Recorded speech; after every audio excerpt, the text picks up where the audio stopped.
Nice. All right. So last time, guys finished up the Temple of Trials, which you stumble upon after attempting to pursue Cuz and the defectors of the Dead Marsh tribe further south into the jungle. You heard the cries for help coming from a knight, this one by the name of Sergeant Francis, who had come under attack by a Rathian. After helping him against the Rathian, you were able to learn that Sergeant Francis is a member of the Flaming Fist and was tasked, along with several other members of the Flaming Fist, to link up with some of the pirates that are operating in the area. The pirates were going to be given knowledge by the Flaming Fist about several sacred temples in the Aldani Basin that possibly held riches for them to plunder. In exchange for this information, the pirates would pay a cut to the Flaming Fist. Sergeant Francis did some shore leave at Port Nyanzaru and kind of had some second thoughts about this. When he raised his concerns, he was kind of... At first, they told him it would be all right, and they'd kind of ignore the sacred lands. But then, by the time they got down there, they turned on him and had the pirates ambush Sergeant Francis and leave him for dead. So, defect from the Flaming Fist, he led you all to the Temple of Trials, where you were able to proceed through with minor difficulty and confront the pirates. After doing battle with the pirates and several kind of administrators of the temple, representing both lawful good and chaotic evil, you triumphed on the side of lawful good and received a shard of Mesro, which, let me post that up.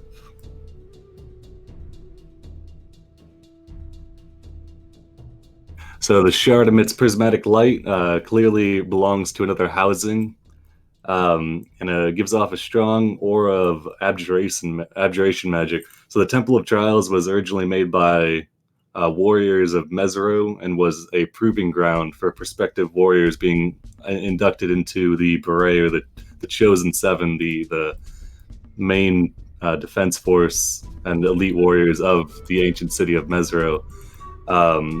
So the temple was kind of the last step in their training, in which they received a shard, which they were able to combine with a housing that they already had to unlock their power. Unfortunately, since you guys are not warriors of Mesro, you do not have the housing required for the shard, though Mesro still stands, albeit a little bit ruined and destroyed. And is on the eastern coast. Its location isn't hidden or anything. There's actually some interest by people in Port Nyanzaru to go to Mesro, and there's some scholars that want to go check out some of the libraries there and see if there's anything still around. But beyond that, you guys are at the end of the Temple of Trials. You guys have let the few surviving pirates go. You assume they're just going to die in the jungle, and we'll pick up from here.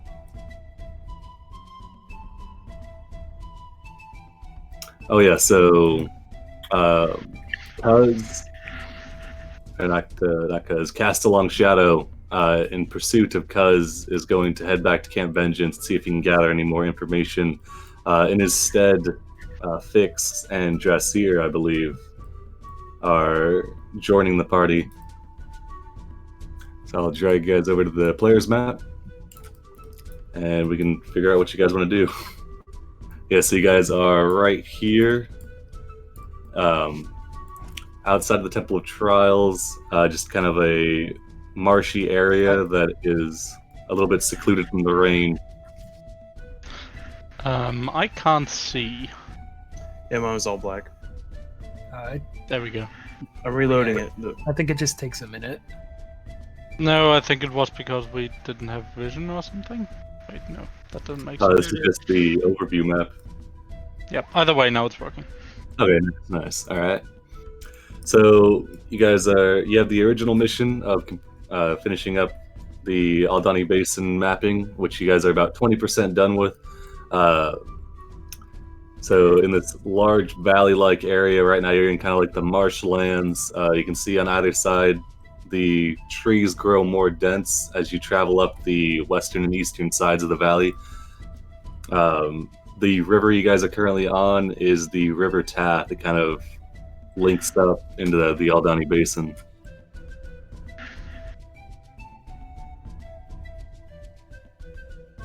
There were 2 items that we got at the end of the trial, right? A sword and a pair of bracers?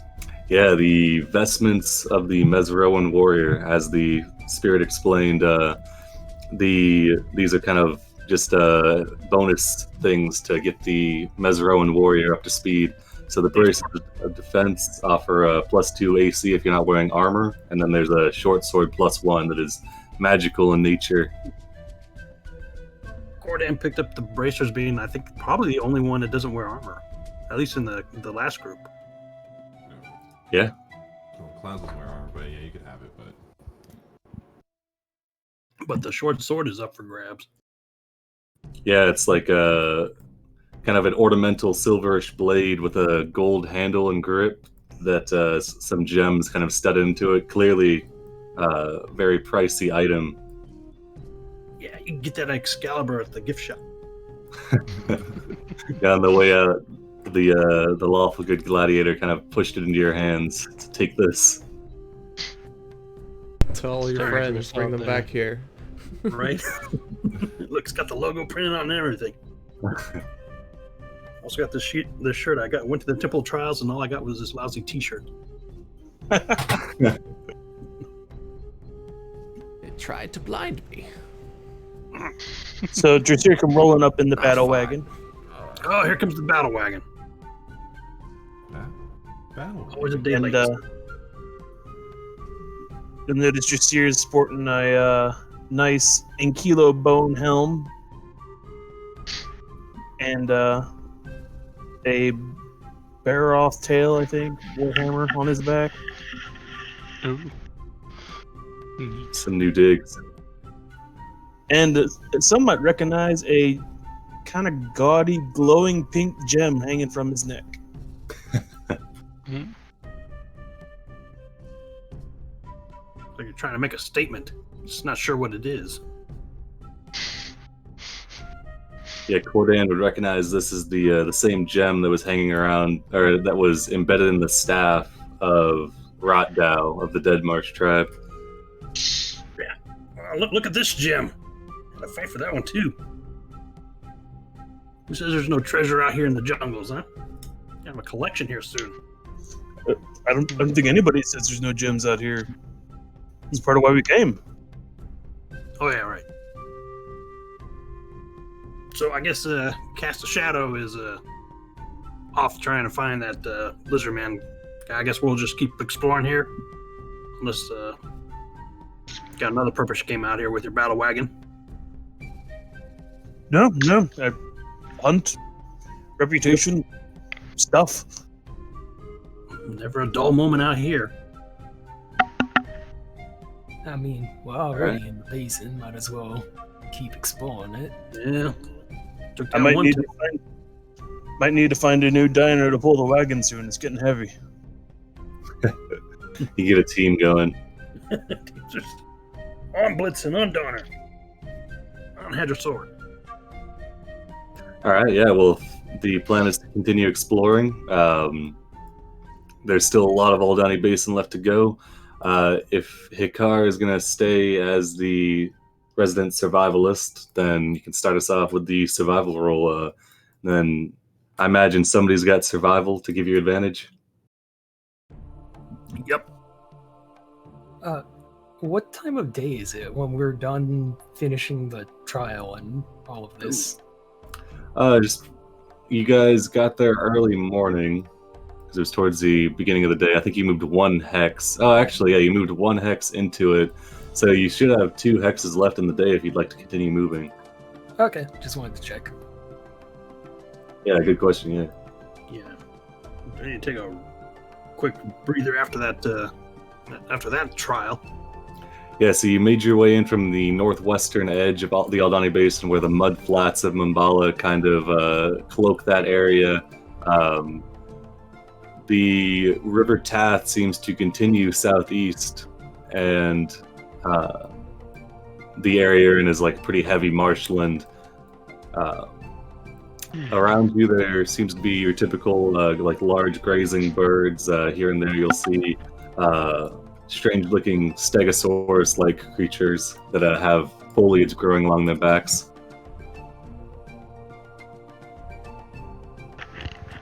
Look, Planosaurus. Yeah, these things. Someone got all Edward Scissorhands on these guys. That's actually really cool looking. It's kind of lazily grazing about. After you left the Temple of Trials, you can see as the spike pit kind of repopulated itself with spikes, and then the doors closed themselves on their own to await the next warriors of Mesero. They're gonna be disappointed we took all the good stuff.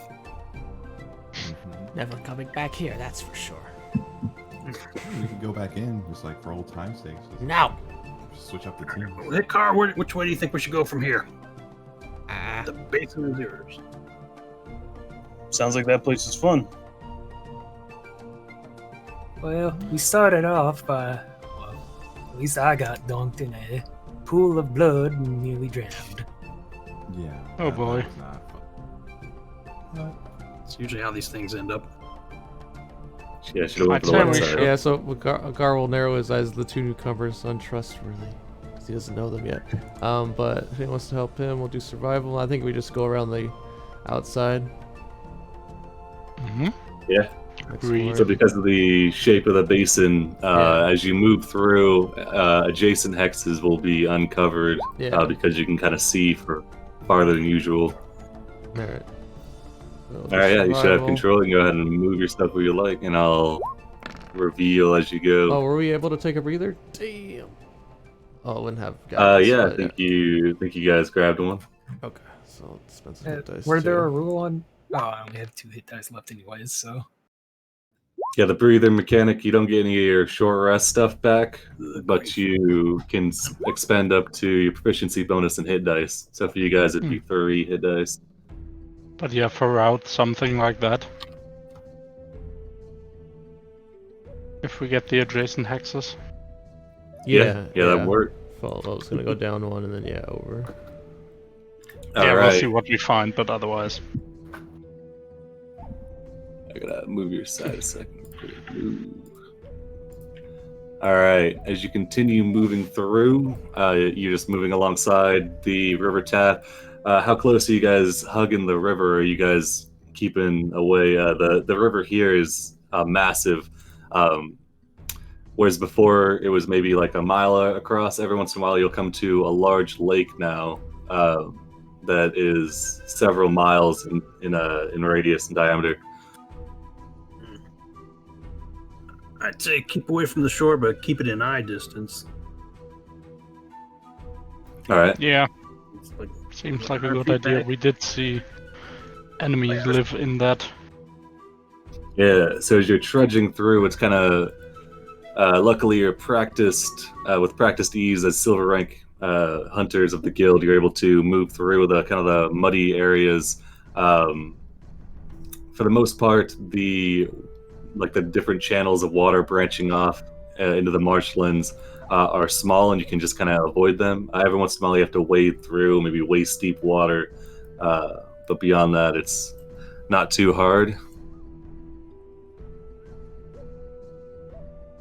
And plus, you've got the battle wagon, which is designed for this. So. It's an all-terrain battle wagon. ATTB. We had It's one got more some hex, like you said, burlap and then- sacks filled with water or filled with air. Oh, what's that? You said we could. We had one more hex, and then. Gosh. Yeah, one more. And then, do we have to make a check for each hex, or forgot already? No, just for you guys can move 3 hexes per check Okay. before you gotta break camp. Yeah. All right. Yeah, I'd say we keep heading south west of the river.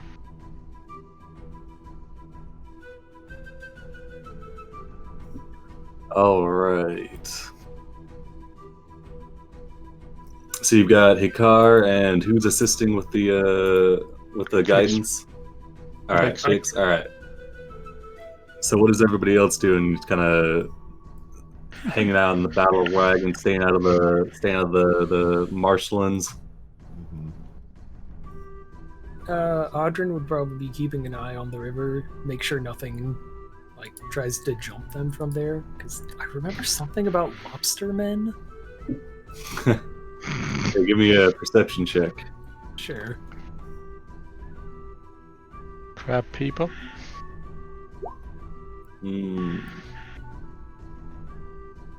Does Audrin tell anybody about his fears of lobstermen? No, I wouldn't say fear, more like he's never heard about them and wonders what their deal is. He's also not a very book-learned person, so... Yeah, so as you kind of keep your eyes peeled looking around, you can see there's many spots where the mud has been disturbed recently. There's where something large and has come through. What little foliage is in the area has been stamped down. This part close to the river seems as if it's like a heavy traffic area for something quite large.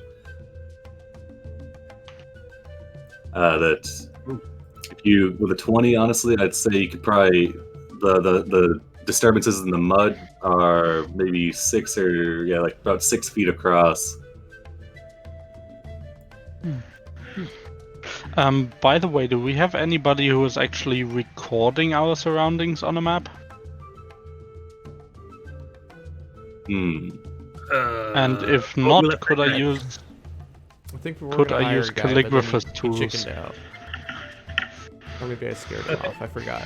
Well, I think we left them behind because we were focused on. Oh yeah, we were going after revenge, and then I got sidetracked. Yeah.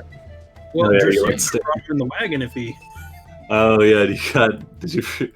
All right, yeah, Dressy. If you were going to join them to map the Aldani Basin, Commander Breakbone would have insisted that you bring along their chief cartographer, as he says, Stanley, a slight-looking man dressed in the typical guard uniform that seems all too big for him, with a helmet that kind of sags over his eyes.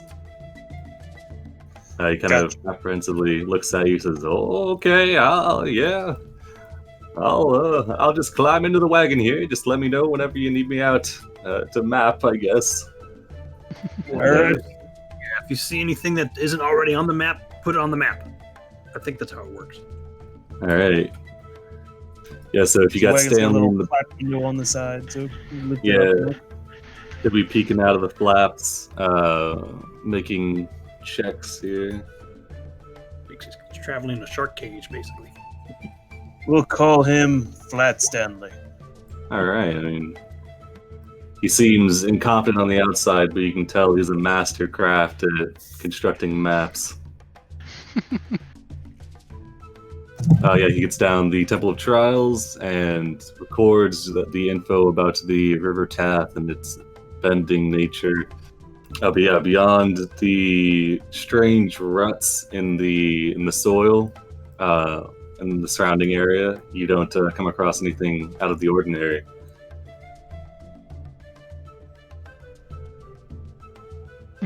Then let's keep moving, shall we? All right, yeah, you guys can bed down for the night. Oh wait, yeah, you guys moved your hexes. Because you moved 1 hex to get into the temple, and then you moved another 2 hexes to get. So still the same day. Okay. Yeah. So if you guys are breaking for camp, imagine everybody just kind of piled into the wagon. Each person that takes their watch climbs up on top. How big is the wagon? Vanilla torches. I don't know, it's an expensive wagon. How big's the wagon, just here? Where'd the picture go? Oh crap, let me pull it up.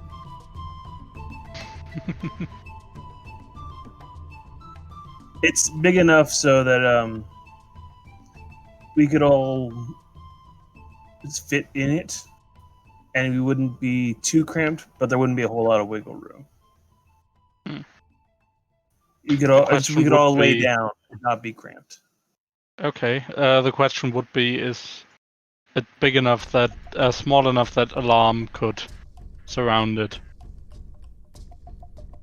Alarm is 20-foot line. 20 x 20. 20 x 20 foot cube. Yeah, I'd say it would definitely fit within a 20-foot cube. Okay, yeah, then I would do that and exclude everybody inside the wagon and the horses, I assume, or dinos. Hadrosaur for mine. Yeah, Okay. and I have an ankylosaur, which I'd probably have tried to help pull the wagon, so it's not all on one hydrosaur. Basically a movable feast. Right. Yeah, so if you've got the ankylosaur and the hadrosaur, then yeah, the wagon can easily be pulled along with the considerable reinforcements made to it and the 6 or 7 people inside. The car begins to construct a nest. Alright, let me check this. Alright, so I'll swap Utez with Stanley here. And then Cloud Shadow. Alright. Drasir and Fix, do you guys want to hop into third shift for the watch order? Yoop, yoop. Did Utez leave? Mm-hmm. Oh yeah, I assumed Utez would go with Cast Along Shadow to help Okay, just double uncover. Yeah, no worries. Alright. Carl will say goodbye to him by. They don't speak a language, but he'll hold up his carving knife. He'll nod, holding up his knife as well. The language of hunters. Let's see. Alright, so we got Corden, Audrin, Hikar, Cloud, Drasir, and Fix. I think that should do for double watches. Yeah. Because you got that alarm, so anything that gets within like a couple feet of the wagon will set that off. Because you got the cube around it. Yeah. So the people that are taking their watches, let's see. Corden and Audrin, give me perception checks.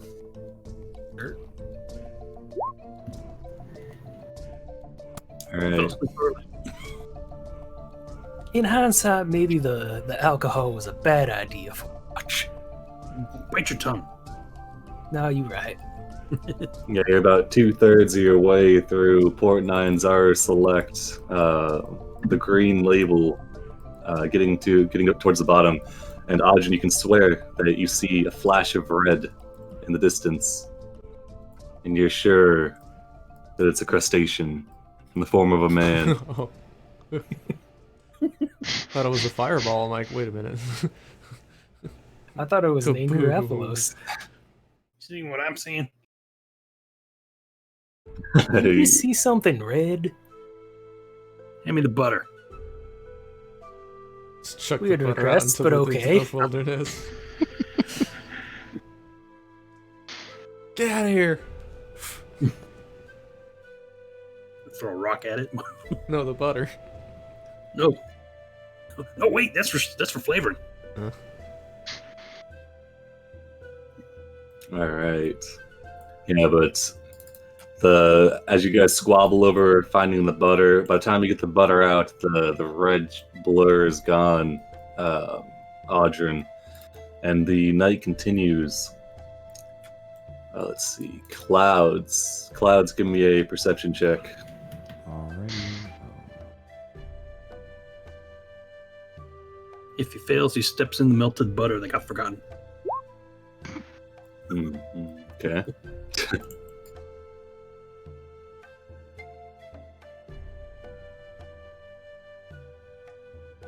Okay.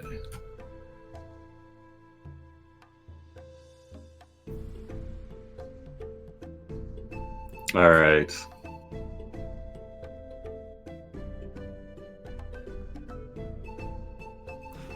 Clouds, you begin to feel a slight rumble to the ground. Oh God. Mm-hmm. For a few minutes, it's kind of just like a consistent slight shaking to the wagon. I assume you're posted up on top. Yama's posted up on top of the wagon. Is the world like familiar with tremors, or is like earthquakes not like a normal thing, or? At the point where you notice it, it's not like, I wouldn't call it earthquake level. It's kind of like a slight shaking to the wagon, kind of rocks back and forth a little bit. Might just be shifting in the mud.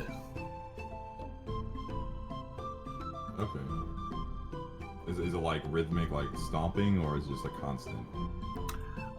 Yeah, actually, it seems to kind of undulate back and forth, pretty rhythmically. Okay. I'll tell who's ever watching with me, but if there isn't, then I'll tell the next person. But I'll like stand up, look around to see if I could like, if there's anything like breaking the tree line that's like walking around that's huge. Standing up and taking a look at the tree line off to the west, you don't make out anything, and then after maybe 10 minutes of the slight rumble, it fades, and nothing else happens. Okay. Alright. The rest of your watch passes without issue, and Jassir and Fix's watch passes without issue as well.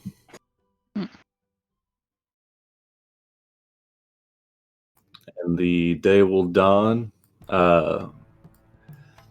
The sun rises a little bit later, I guess, here because you're in a valley, but eventually it does. So you guys get an extra hour of sleep or so, and you can rise.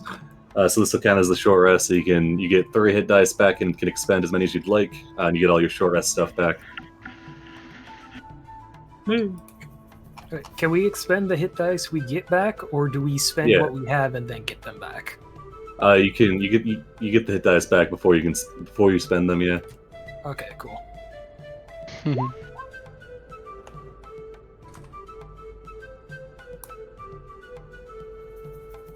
All right. So Hikar, kick us off with a survival check today and see where we're going.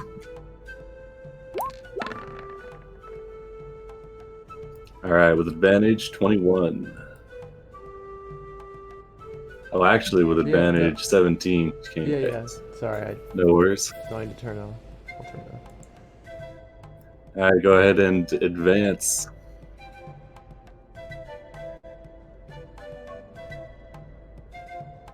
All right.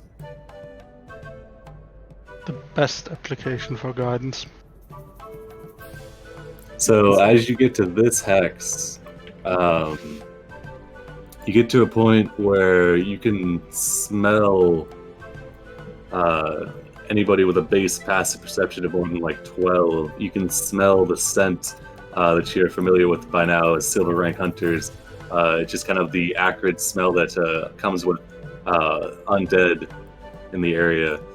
It's not quite strong enough to that it's not like they're on top of you, but when the wind changes and starts coming in from the east, you can definitely smell undead and rot.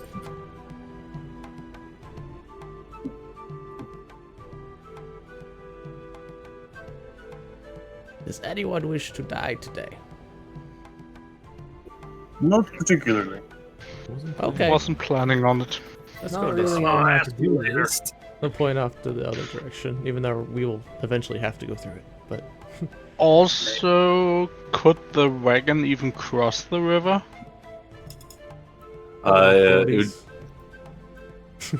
You'd have to find like a like a shallow area. It's a marshland, so there'd be some parts of the river where it'd be kind of like flat and shallow, and it'd definitely be like double difficult terrain to be real slow to move across. But I think you could do it. Okay, a ford. I guess. Yeah, exactly. Yeah. It's made of wood. It floats more or less. okay, and then once we get across, we'll stay on this side of the river, and then go down one. All right. As you move into this hex, traveling along, everybody give me a round of perception checks. Ooh, Clouds with 24. Nope.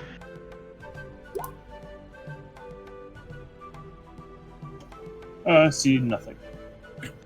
Clouds and Hikar, both as they're moving along, you pick up what looks to be a well-traveled trail.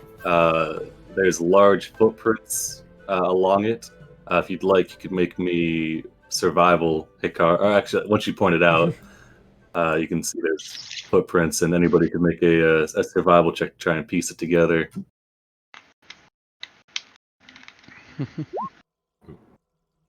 I'm not trained, so I'm just going along with it. All right. Yeah, so it's like a wide channel that's kind of been stomped through some of the underbrush and the mud. Several footprints are present in it. Fix, you're from the mainland, correct? Yes. All right. Fix, with your background in kind of Arcana and being from the mainland, you definitely would have heard tell of trolls. They're large creatures that possess moderate regenerative abilities that need to be doused with some sort of flame or some other caustic element to stay their regeneration before you can put them down. And this footprint is unmistakably a troll. It is strange to you, though, as you've been around the guild for a while, all of you have, and you haven't heard any tell of trolls in Chult. Some might even say there are no trolls in Chult. Some might say that's just the DM trolling. Yeah, I'll share that with the rest of the group, and also how puzzling it is. But yeah, if anybody has the option, keep fire at hand. Unfamiliar. Yeah, it seems like it's a well-traveled path with a large set of prints. Do the prints continue in either direction? Yeah, it looks like they go to and from. It's like they head up farther into the more forested areas to the west, and then you can also see the trail continues eastwards across the river or down farther into the marshland. So if we wait here long enough, might see one. Do we want to? No, that's the actual question. We're just mapping, right? We're not trying to clear out the place, huh? Well, I've never killed trolls before. Do we have anybody who's native to Chult with us? That would definitely be, but he definitely doesn't come from the city. Okay. Yeah, I've been here a while. It's about the farthest I've been out here. I can't imagine he'd have a lot of learned information, just... Well, it's a big jungle, and I don't think fighting a troll is gonna be our task for today, so let's just keep going. Okay. All right, Stanley marks down, puts troll ? In big red crayon, and then you can continue on. Yeah, well, do we fort here? Yeah, you crossed over to the east here. Okay.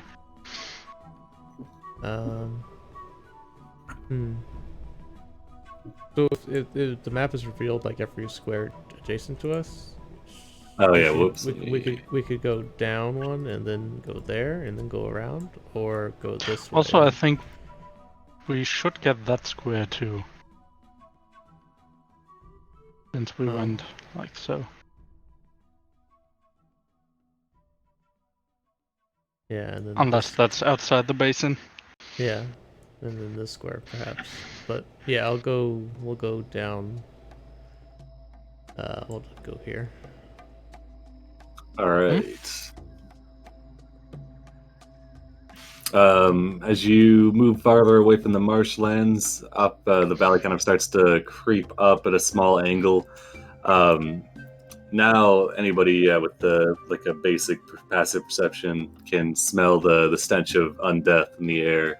You can tell you definitely crossed into undead territory. Stanley will kind of clutch his map to his chest. He's like, "Oh, are you sure we should be here?" No, but someone's paying us to be so. Which seems a little unavoidable. Or fun, one of the two. Yeah, he's gonna shrug. All right, that was the Let's third. just not camp here. Yeah. Right? You're not gonna camp here. Are you gonna travel into the night then? Let's try not to camp here. Well, oh yeah. Well, if we wanted to push it, we could go one square down, and then that would get the bottom.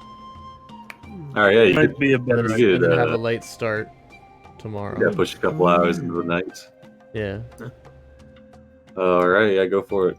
we'll do one extra. All right. That'll get us out of the undead and get these squares. Does it? Yeah. I mean, It you looks move farther to the south, and you get a brief respite from the smell of undeath coming from the east, but then it picks up from the south, and you're fairly sure you're in kind of like a. The only reason the undead don't heavily populate this area is there's not really much to eat in this marshy area. And here I thought they avoided the rivers. Oh well. Yeah, you guys can tell you're in like a channel that goes between a couple undead areas. Interesting. Well, I feel secure. All right, you're gonna bed down for the night. Yeah. All right, so the alarm goes up. Light up the citronella torches. All right. Oh yeah, get the bugs off you. The mosquitoes come out. They're like the size of your thumb. Mosquito netting, which is, in other words, chicken wire. And Yeah. citronella torches. You got the chain link fence for the really big bugs. All right.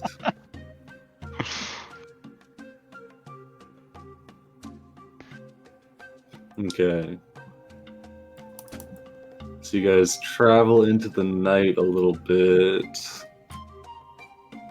You get another 10 miles, be about 2 hours. All right. So it'll be a late start. Let me see. All right. Corden and Audrun, give me another round of perception checks. Here it comes. Ooh. All right. Audrun, you've elected not to load up on the sauce this time around, and you once again see the kind of the blur of red off in the distance, and this time you're fairly sure it's not just a trick of the spirits. Is it like on the ground, in the air, like towards the water, or It's towards the water coming from the east. Kind of, it moves around the edge of your vision to the east through some of the underbrush. It appears to be a large creature. not to sound paranoid, but I do think something is keeping an eye on us. Yeah, with a 26, I'd say you can. I mean, I don't know what to tell you, but it's a lobster. What? You I can, love this game. like with a 26, you can hear like the clack of claws, and you can see kind of the hard carapace as it attempts to do its best to hide down below some of the brush to the east. We didn't just imagine that last night. I don't think we did. I wonder if it ran away when it saw you had butter. Where's the butt? Oh man, I think we're out. So you guys, so Audrun and Corden, I imagine you guys are just shooting the shit up on top of the wagon. Probably. If it's not coming towards us, I ain't.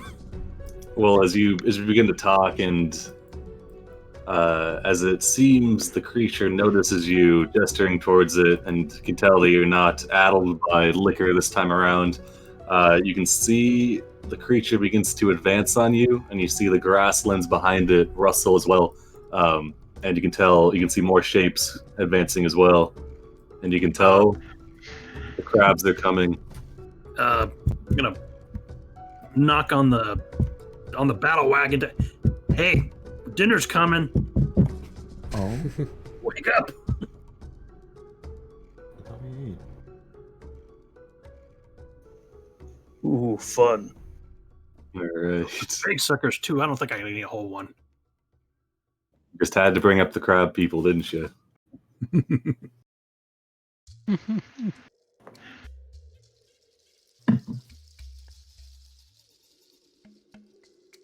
Ah, shit.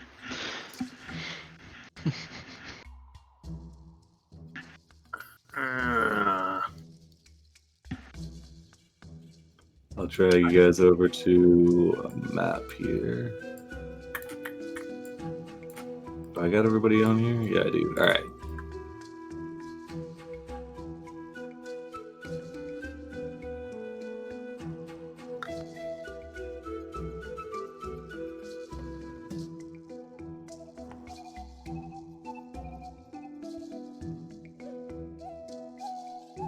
All right.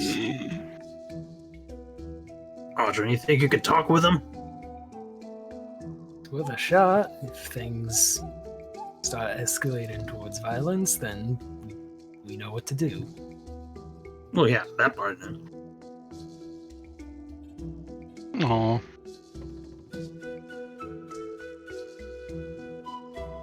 Yeah, I forgot to make a cool token for the battle wagon, but there it is, being pulled along by Hearth and Pogo. And you can see the lobster folk are advancing through the mud from the northeast. You got a really good perception, so you have plenty of time. I'd say several minutes. Well, not several minutes. Like I'd say a minute to prepare before they advance. It'll take longer than that to boil water in the pot.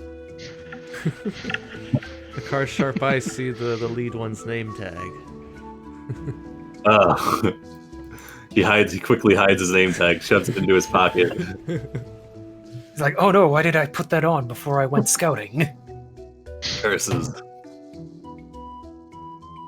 It's a named NPC, get it? But yeah. So you guys, I assume everybody in the wagon wakes up to the calls of Lobstergeddon.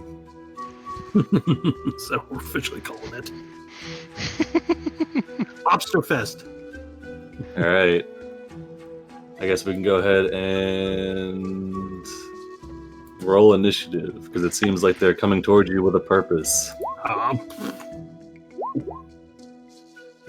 Damn it, I always forget the macros.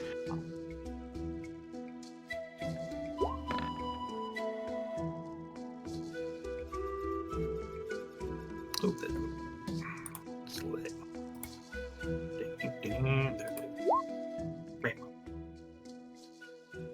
There we go. All right, everybody in 1, 2, 3, 4, 5. I think we're missing No, we got Clouds. Who are we missing? Cordan? I'm in. What?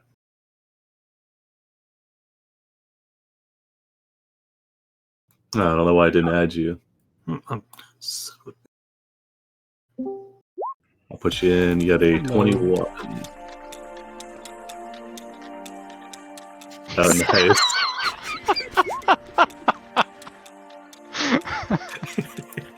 All right, Cordan.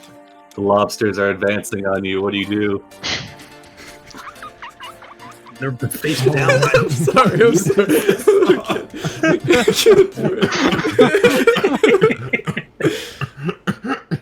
thought I'd do it for the joke, but I couldn't even make it to where it drops the beat. Okay. I'll find some combat music. I'm sorry. Keep going. That was good combat music. What are you talking about? Okay. Leave it running. Alright, I'm sorry. They're all snapping their claws in unison. You can see the one at the front sports a large defensive and very nice red shell. The ones behind it look bulkier, though still equally as intimidating. Oh boy, even Audrey, worse. Audrey, you gonna try to talk to these guys, or should we just start hammering at them? I mean, I don't know what they can do. We could try the diplomatic approach if people want. Well, I'll wait for them. I'm gonna let's see. Let me get down off the wagon here and. You trip the alarm spell. Oh, that's right. Well, pretty sure the alarm spell is useless right now. We see them coming. Yeah, I'm gonna wait for them to see what their move is and give Audrey a chance to do his thing. All right. Fix. Seeing as we seemingly are planning to... did Fix hear anything what the two just talked about from inside the wagon? Yeah, I think they threw open the top hatch. You can hear them conversing. Okay. In that case, he's going to climb up to join Hikar up top. And then keep watch over Kodan. So... yeah. Oh, sorry. Ready a firebolt if they start to attack either Kodan or anybody else. All right, sounds good. Audrin. Yeah, Audrin will hop down off the wagon. Move over here close to Cordan. Like, they're still a ways away, but I guess he'll just kind of shout out, be like, well, hey there, we can see you. You can see us. You want to just have a conversation? Yeah, you see, they look between each other, surprised a little bit that you've noticed their charge, and then this one at the front shouts out, kind of a strange, garbled. His mandibles getting in the way of his proper speech. In common, he says, "Drive these ones from our lands. Take no prisoners." You hear a lobster-like cheer come up from the other ones behind it. They all shout in unison, "Yes! Purge the fleshy ones." Oh. He's talking to you, I guess. This basin belongs to the Aldani. Lobster folk kind reign supreme. They're leaders, too. So is this gonna be in a race for new characters? Perhaps. I get the feeling talking might be off the table, boys. Yeah. I'm going to assume yelling all that out took my action, so... Yeah. Be 6 Okay. seconds to get. Alright. So, this one at the back, you see he advances very slowly. You see he moves 20 feet, skittering along on his legs. I can see that they're pretty slow over like normal ground travel before it gets to this little branching path of water, and then it will dash, and you see as it dunks itself below the water, it goes down a little ways, and you can see a trail of water being kicked up behind it as it moves much quicker underwater, or in the water at least. And it's just below the surface. Hikar. Kind of raise up, get his staff ready. Get a few quick shakes. Let's see. Okay. Oh yeah, they're pretty close. All right, so I'm gonna send a chill touch up at these guys. All right. Darn. Are you going for these two? Yeah. All right. An 11. You see this one kind of lowers its head, and the icy hand just glances off of the hard carapace, Yeah. and it has no effect. All right. And then I will Steam 'em. I will look at the look down at the small lizard next to me and say, I don't like this, and then I fly away. I'll fly over here. I'll perch in this rock, and that'll be my turn. All right. Clouds in the morning. All right.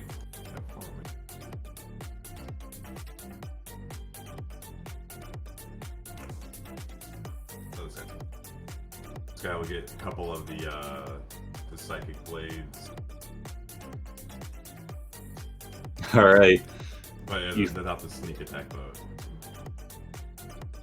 All right. You throw 2 psychic blades. It's got a little bit of cover from the water, so the first one does not hit, but the second one slices through the top of the water, embedding itself in the back. You see like a bubble of pain, I guess, pop out of the water, and you can see some reddish blood drift up as it advances towards you. Yeah. I'll move to right around here. All right. Hop down from the battle wagon, moving through the mud. Mm-hmm. All right. Then that'll be it. All right. This one follows the path of its brethren. Also diving into the water and advancing. This one as well. It's right here and then to here. So the ones in the water submerge. Yeah, you can still see them. They're just kind of under the top surface of the water. The refraction playing havoc on your sight, I guess. Dressier, you're up. All right.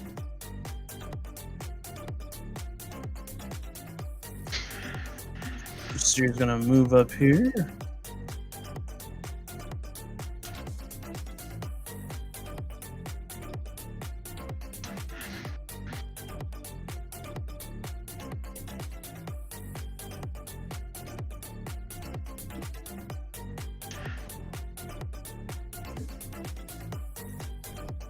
And he's gonna use his dragon breath on these 2 coming up. All right. Okay, is that dex save? All right. Let's see.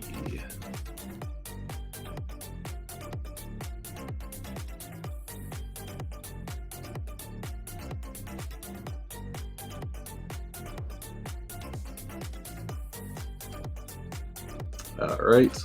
A couple of dex saves. 4 and a 12. Wow, okay. So the one to the top does not dodge out of the way of this lightning breath, which electrocutes the water around it. So one takes 5, one takes 11. Yeah. The one on the bottom is kind of out of the breath a little bit and is able to dodge out of the way, moving quickly through the water. All right. This one up here shouts out, "You will now be subjugated by Kutu of the mighty lobster folk." And you can see his name tag appears. He brings it back out and he dives into the water and advances.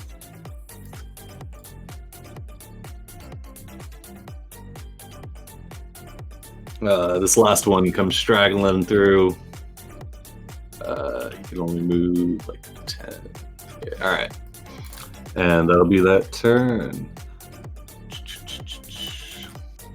Cordan, you're up. Whoa. So much for diplomacy, huh? Alright, well. Don't think hiding in the water is going to do anything for you. Let's see.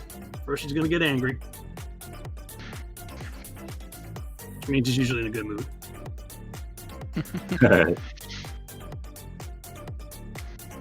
Yep. Storm starts thundering. He's going to take that vicious spear, drop the shield, and he's going to charge headfirst into the water, dive in the water, and charge right at the guy with the name tag. All right. And he can breathe underwater, so he's going full underwater. It's raining quite heavily. The mud being kicked up around you as you charge forward. You can see him below the water now. Yeah, go ahead and give me some attacks. Yeah. Where's it? Okay. Oh, bam! Alright. An 18. Yeah, you're up on him. The water. You're able to hit him through the water. Let's see. He's gonna make a dex save, right? He fails.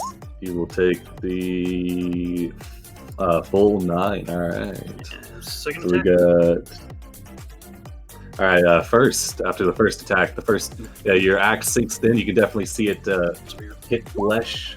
So when hit by a melee weapon, you can see the creature kind of contorts under the water, trying to catch your axe with its body. So make me a contested athletics check. Should have advantage. On that. Oh, damn. Alright, I mean, almost rips it out of your grip, but you're a trained barbarian. You've killed more lobsters in your day than you can count as a sailor. You're able to keep hold on your axe. Yeah, you're just an appetizer. Just another day at the fish market. Pretty much.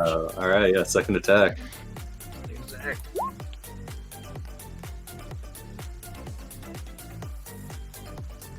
Alright, 25 Mess him up. definitely hits as well. Holy crap. Yeah, so let's see.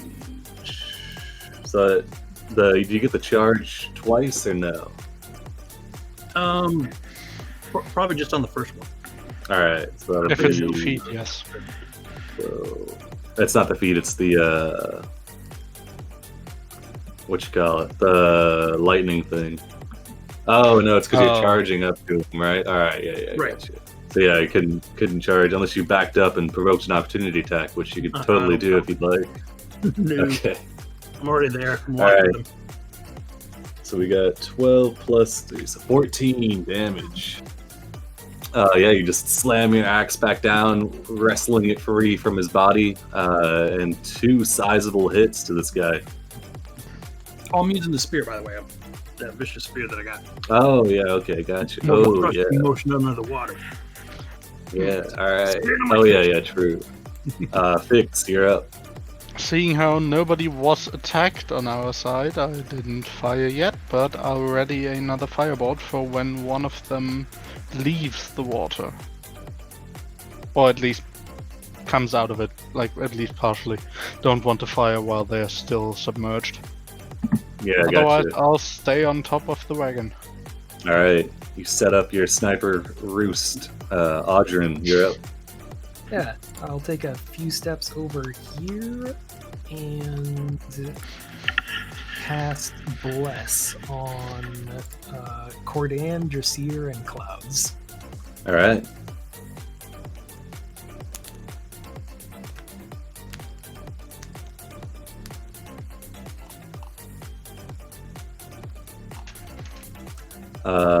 This brute.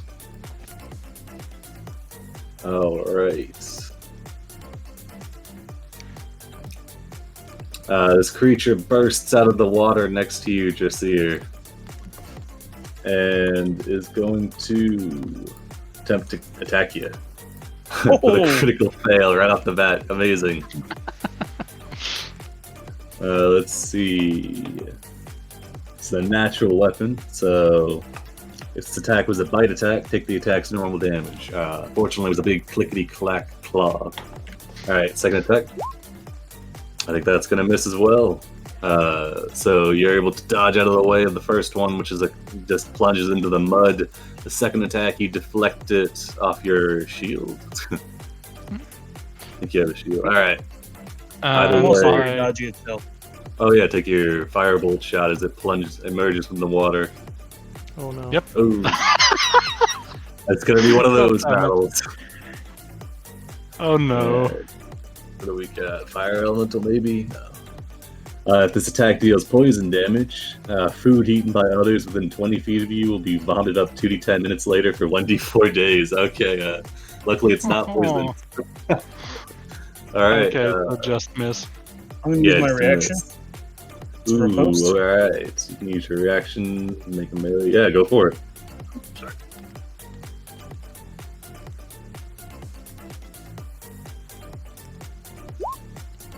Oh, that'll definitely hit. 22 for 21. Yeah, as this thing emerges out, you take your warhammer and you just slam it into the side of this thing. There's an audible crack, and you can smell crab.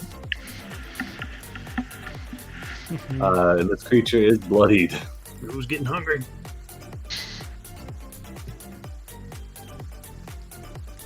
I'm actually not sure what that 9 is for. Oh, that's if I was doing two-handed. So it's only 12 damage. Oh, okay. Alright, the creature is not bloodied. And then I think Crab Rave is from Monster Cat, which is royalty free, so Yeah. Oh, okay. I think we're good, The yeah. guy who made Crab Raven come after me. Okay. Alright, but still a very nice hit on the Aldani Brute. Hikaru, you're up. I think I will hold my action. Hold on. How far are they? Yeah, I'll come over and fly over here next to Clouds, I think, if I can make it. Yeah. Alright. Land on the just above him. We'll do a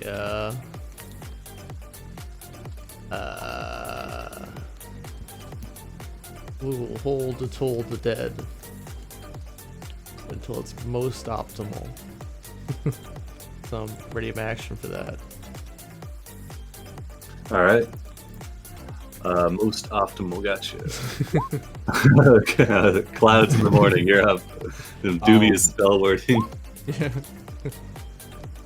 Alright, I will use my telekinetic shove as my bonus action on this guy. Which guy? The one by Dressier? Oh, the one in the water. Alright, I got you. Telekinetically shove a creature. Strength save, alright. He fails. So he would go 8 times 5 is 40 feet. I want to like throw him into this guy. Move toward. I think he's got to be moved towards or away from you. Oh yeah, wait. I'll do. So I guess you could move here and you could knock him with this guy.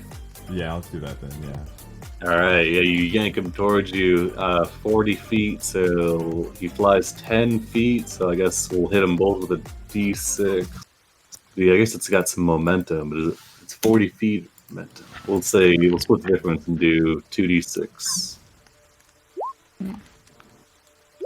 Alright, so he takes 3 damage as he slams into the other one, and the other guy takes 5. This is and now he's bloodied. I'd like to release my spell if that's okay, or I'll wait till his turn's done. Oh, no worries. Go for it. Release the spell. Alright, so we're gonna Toll the Dead. Shaking our bone rattle staff at this guy. I clicked on it. Oh wow. Amazing. He passes. Wow. Very wise crab. They both gotta make it because of Reaper. Oh, nice, nice. No, they both pass. Oh my god, they both pass. Okay, well I'm not embarrassed. It was a lot. Alright. Alright. As this one gets yanked free from the water and slammed into its brethren, and then you hit it with a Toll the Dead, it shouts out, it says, Kutu! These ones, they are magic casters. We might be outmatched. And Kutu shouts, fight to the last! And raises his claws, clacking them. I wasn't done, but... Oh, sorry, go ahead. So that was the bonus action. Since I'm assuming he's like knocked prone, and then I'll throw a psychic blade at the one who's like on the floor. Let's see. Shove a creature. Does it actually knock prone, or is that just flavor? Well, it's flavor, but if they're not, then like I just wanted to throw one into another, and then throw a blade at the one if he's 5 feet within, just see her for the sneak attack damage. But yeah, 22 definitely hits, but yeah, they're not prone. So you're going for the one by Dressier? Mm-hmm. All right, 14 damage. This one is looking pretty roughed up. The psychic blade slices in through it, kind of cauterizes the wound as it goes, and you get a delicious scent from it. Oh, well, I'm done. Good job. All right. And I'll give him a little high five on his feathers. This one leaps out of the water. Kutu shouts, "Remember your training, brother!" And then it'll go and circle around Dressier, no longer in the water, to get the flank bonus, and it's going to multi-attack you. Alright, so a 16 and a 24. The 24 will get me. Alright, 6 slashing, and you are grappled by the crab. Or the lobster, sorry. Keep speciesing. Yeah, so it kind of grabs you with the first, misses you with the first claw, you duck out of the way and get grabbed by the second claw, and that'll be its turn. This one will come up to here, splash out of the water, and circle around behind Cordan, also attempting to attack you twice.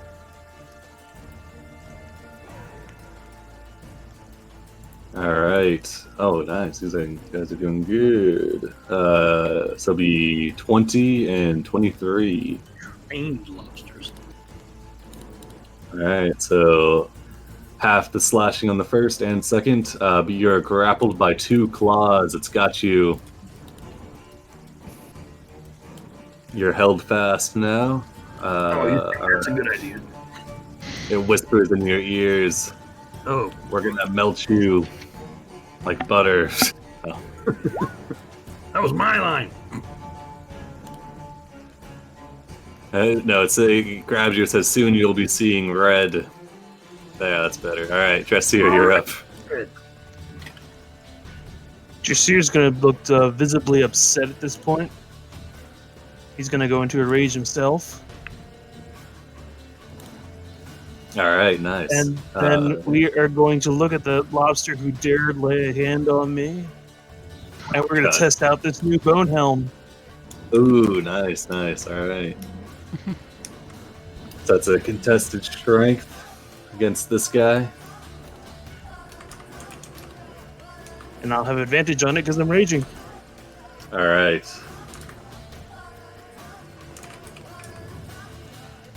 Oh, he critically fails his strength. You slam him in the head. He is stunned, and he releases the grapple from his claws. Let's give him a stun. Bam. All right.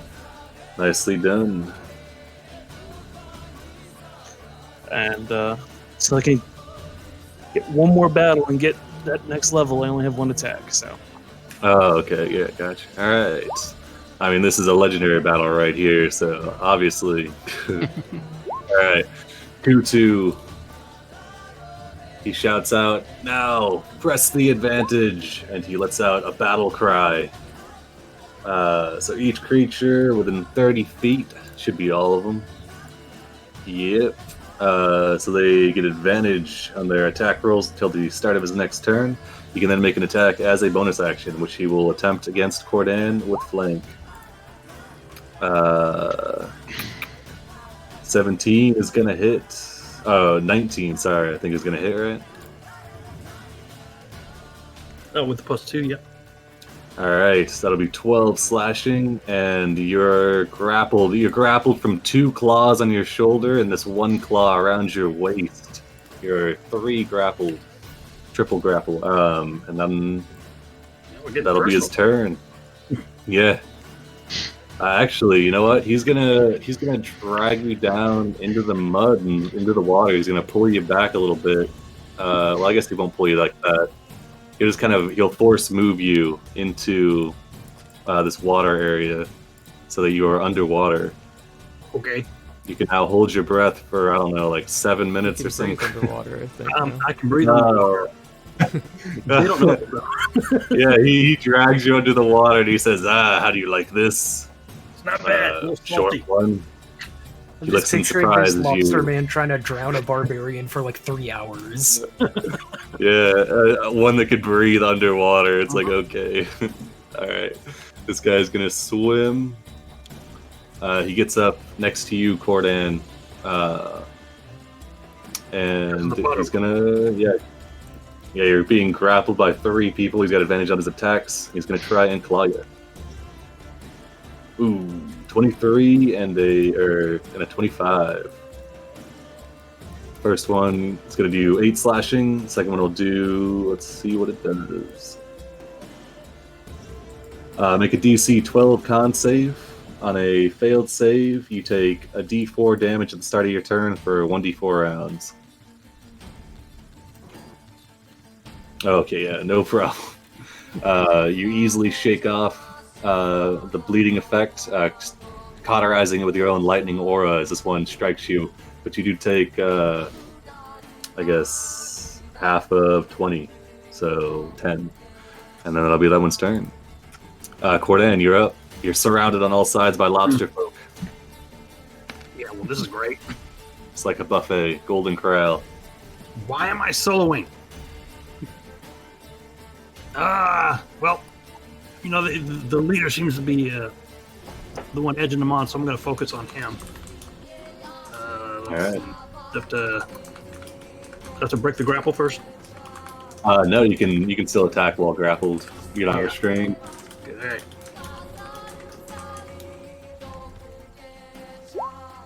All right, you swing you stab your spear while underwater, slamming into this guy. Yeah, he takes the 11 damage. Yeah. And Yeah, I think that second roll is for a critical in case, because the vicious spear adds an additional. All right. Give me an athletics and beat a 12. All right, yeah, you easily maintain grip on your spear. You should have picked a fight with the barbarian. All right, keep another attack. Let's go. Another stabbing. Nope. All right. A 15 actually will not hit. No, just barely. You're able to maintain a grip on your spear, but it kind of throws you off, and you go to stab him again. You're trying to keep hold on it. All right. Is that your turn? And, a little shock 4. Ooh, yeah, for the leader. Mm-hmm. So you better get these guys off me. Don't want to end up on somebody's plate. He says, "Come on, man, stop it with the lobster jokes." we're sentient, all right. All right, it goes to Fix's turn. Okay. Yep. Seeing how multiple people are kind of in a bind right now, I'm going to try and help Dracia out of it first. So firebolt at that guy. All right, with advantage because he is stunned. 26. 26 for 20. Dang, yeah, just blasts off one of his shoulder carapaces. Deals a heavy amount of damage to him. And seeing how we could use some more firepower, I'm also going to use a Force Ballista on the same guy. Right, I'll hit as well for another 15. Wait, no, that's just 9. The Arcane Firearms only once per turn. Alright, either way, you slam into the same spot with more force damage, and this creature is bloodied. So I just need to make you a permanent little plateau up there for you to fire from my wagon. Yeah. Whenever you headbutt somebody, it's like calling in air support. Alright, is that your turn? Yeah, I'm just gonna stay up here. Now with my little cannon buddy. From underwater, you can Kutu raise his head for a moment, shouting out, "Deal with their magic users in the back." And then it'll go to Audrin. All right. I'm going to try to Sacred Flame this one that has Cordan. One of the ones grappling Cordan, the one on the ground. It hits any of them right at this point. Yeah, okay. All right. Sacred Flame. Give him a dex save. Ooh, very poor dex save. He takes the full 8 radiant damage. Bloom of radiant energy comes down, lancing across this Aldani. All right, this one squaring off with Dressier. This one's gonna rush up out of the water past you, Dressier, moving towards Audrin. You can make an opportunity attack if you'd like. Absolutely. We're actually going to drop our shield and smack it two-handed. Oh, dang. Yes, a 31 will definitely hit. All right, yeah, 14 damage. The creature is up, but with single-digit health as it limps forward. It's going to lance out with 2 claws at advantage towards Audrin. Neither are going to hit, I believe. My AC is 20. Yeah, no way. It just weakly kind of gums you with its broken claws, massive smashed spot in its back. Hikara, you're up. Seeing as the toll that didn't work last time, he's gonna like get closer. You think like the range is the thing? He's gonna get closer and keep shaking his staff at these two, willing them to die. All right, left and right.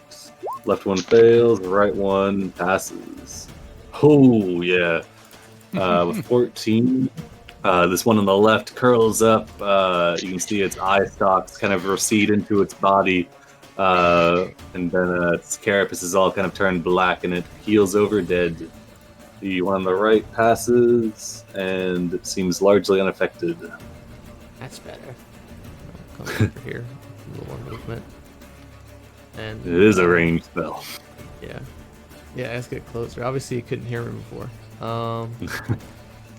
I think bonus action. That should be good for another round, right? I just realized I brought the perfect weapon to this fight. A mallet. We'll throw a little Yeah, true enough. healing word towards Cordan just in case. Better to have him be alive with health points. I'm also trying to cook them, so. Healing word. Like, small storm, don't die. And then you get 6 health. Get out of the water! I'm done. Just a bunch of bubbles from the lake and then a thumbs up. Yep. He's in his element right now. Alright, clouds in the morning. One Aldani has fallen, another one is stunned. More still are doing stuff. Don't worry about it. It's probably fine. Like, can I like see Cordan, or if he wants me to pull him out, or? You can see him. He's just slightly below the surface of the water and surrounded by lobsters. Not the buffet I had in mind. Alright, I'll pull you out, Cordan, if that's something that you would want. If you could fail that strength save. Okay. If you want to. You can tell. You can fail. Show. Okay, yeah, you're gonna try and rip him out of there. Yeah, you could willingly fail the save, but. Okay, he's being triple grappled, so I'm gonna give one of these guys a strength save with advantage to try and keep him in place. So Kutu will try and hold on to him with advantage. Is it consistent? Okay, yeah. I was just gonna have them make the saving throw instead because they're like holding on to you. Oh, okay. So yeah, they are able to hold Cordan as you try to rip him out of the water and away from the lobsters. Who's pulling me now? Sorry. And well, then I'll throw a blade at this one next to Dressier. All right. Oh, very nice. Let's see what happens. It's first critical psychic blade we've had. I guess it's slashing, psychic. It's a spell attack, I guess. I don't know. It's a melee attack. It makes a weapon, so. Oh, okay. So it's maximum double damage. So, let's see. And the dagger would normally do piercing. Oh, okay. So it's quadruple damage then. Roll me another. Holy crap! You got sneak attack on there. So another 6d6, I think. Shit. Oh my god. Okay. Let's see. So we got 16 plus 11, 27 plus 18, 45 damage. I think he All did. right. Yeah, you fling out a psychic blade. It slices through the shoulder blades of this creature, and its large head kind of wobbles a bit for healing back, and it is definitely dead. Alright, go help the big guy to, like, play with his, like, vest a bit. Yeah. All right. You still have one attack left, right? Or no? Oh, that's your bonus action, right? Okay. Yeah. All right, this guy is dead. This guy sees both of his brothers are down. He says, "Kutu, we should withdraw." Kutu responds. He says, "No, we must take one of theirs if they've taken one of ours."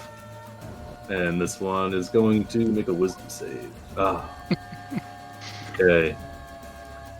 He looks between Kutu and looks at all of you. He releases his grapples off of... I guess it would be a morale check, though, so his morale is high. Okay, never mind. All right. He releases the grapples off of you, Cordan, but then he goes right back in with 2 attacks with advantage.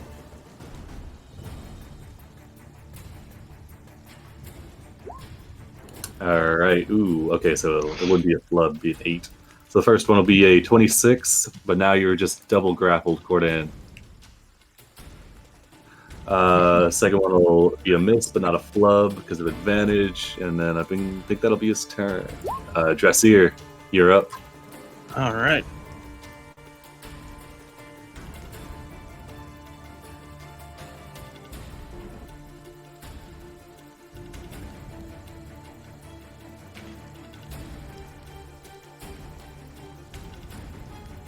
And then we're going to dive in the water.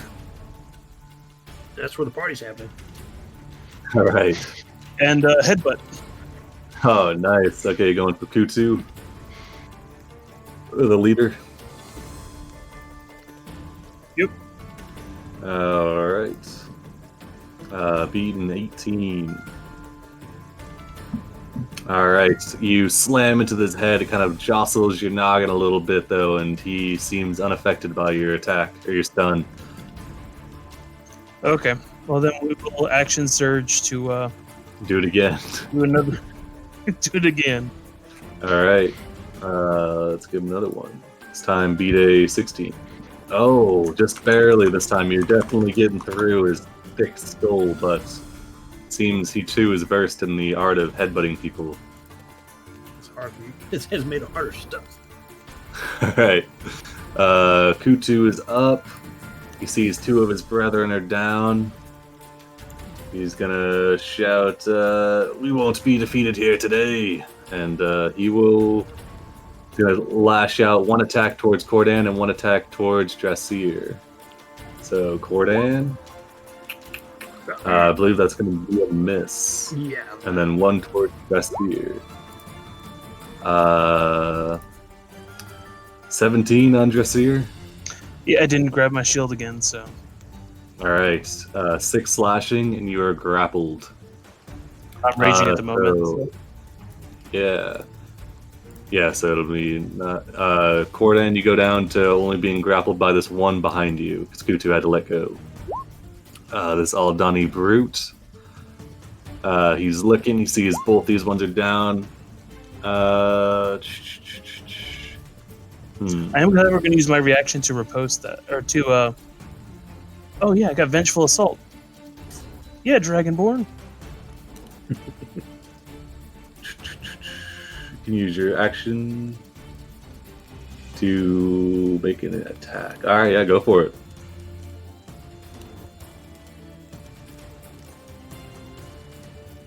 God damn it. 14. Yeah, unfortunately, that will not hit. Glances off his hard carapace.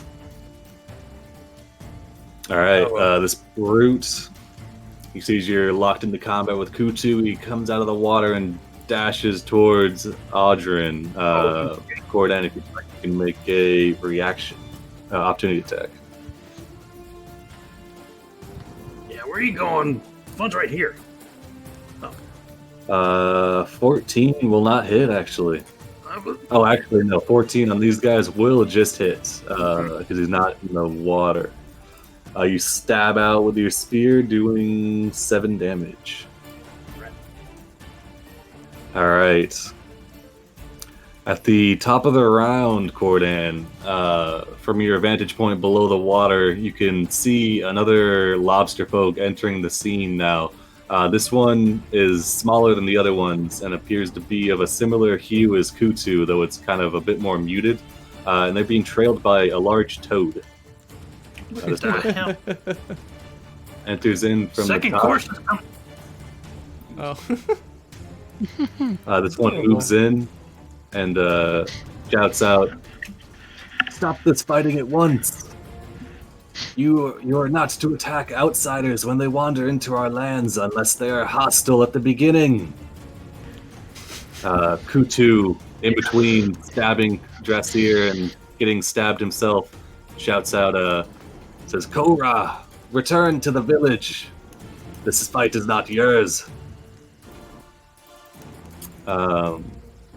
Korra says, "If you keep this up, I will have you banished. You will no longer be welcome in the village." The frog croaks out in agreement. Korra says, yeah, Jeremiah, you tell him. And both of their name tags are revealed. Alright. You show the sacred name tag. He could be a friend of mine. Korra says, "That goes the same for all of you as well. You've already had 2 of your number slain. This is a fight you cannot win." And then she shouts to these ones, the one behind you, Cordan, lets out, he uses a free action, I guess, to drop his grapple on you. And this one that was about to clasp onto Audrin kind of holds up his claws placatingly. This one up top shouts out, "Please, have mercy on them. They are headstrong and bullish." Alright, Cordan, you're up. So it gives the one that let him go a look, and then he takes his spear and points it directly at Kutu and says, "You gotta be smart about this, or are we gonna have to finish this?" Alright. Kutu looks between you and to his 2 dead brethren. You can see that the other 2 alongside of him have given up, and Whoops. he's a lobster, but he's not stupid as he sees your forces. He releases Dressir, and then he raises both his claws in kind of a placating gesture. Says, "I will cede to your strength." They are smart. Alright. Let's get out of the water here. You're fairly certain that the lobster folk have surrendered. You can rout them if you'd like, though. Yeah. Well, I'm gonna look at Dressir. Keep an eye on this one. I'm gonna move up over here and just kind of keep him at spear's length, but I'm gonna be ready if he tries anything. Alright. You can see he's been sufficiently cowed. Alright. Fix. Should I say? No, never mind. Yeah, it's fine. But yeah, seeing as these ones seem to no longer want to fight, he's going to not attack anyone and just stay up there with his little cannon menacingly. Alright. Audrin. Yeah, seeing as how things seem to be de-escalating, at least for the moment, he's going to step back without disengaging to see if this guy swings at him. He does not. He maintains the same kind of placating gesture as before. Both claws up above his head, I guess. It's hard though because they can't really raise their arms above the shoulder level. All right, they don't seem to be very dexterous. All right, this one is dead. Hikar. A sly move, Audrin. And then I'll run up and whack this guy in the head with my staff. All right. Just for flavor. I don't let him do any damage, but just whack. And I back up. You bop him across the head. Yeah. He looks at you, blinking his eye stalks, though he does not take any aggressive actions. That's it. Clouds in the morning. I'll move over here with everybody else and kind of just put his hands in his pockets. Like, is everything okay, guys? It looks okay. And then he'll pass turn.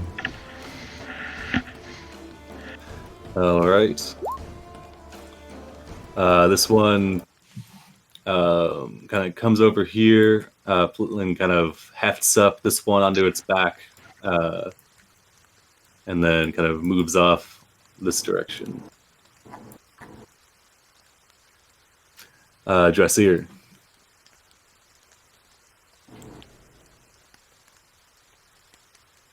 I'm going to bring Kutu up on land. It's gonna drag him out. Yep. All right. I guess he won't resist at this point. He'll allow you to drag him along. Where are you dragging him to? Oh, just to the bank. All right. Yep. Let me get rid of his elevation. All right. Get him out of his favorite element. Kutu follows you, being dragged along. He looks to the two slain allies, looks over to the one referred to as Cobra. He shouts out, your interference is not warranted, Shaman. This one, Chorus shouts out back, my interference is the only reason you still breathe. This one also drags his dude back. And we can end combat if you'd like. Yeah, pretty much. Yep, makes sense. All right. Jeremiah Ribbits lets out a long croak in response. All right. So at this point, this one will move up to you, Cordan, because I think you were the most injured. And she'll say, please let me attend to your wounds. She begins casting a spell. I think you've probably been healed enough to recognize it as a cure wounds. Sure. All right. Yeah, she's going to get you with a second level cure wounds here. Oh, I GM rolled it. Let me fix that.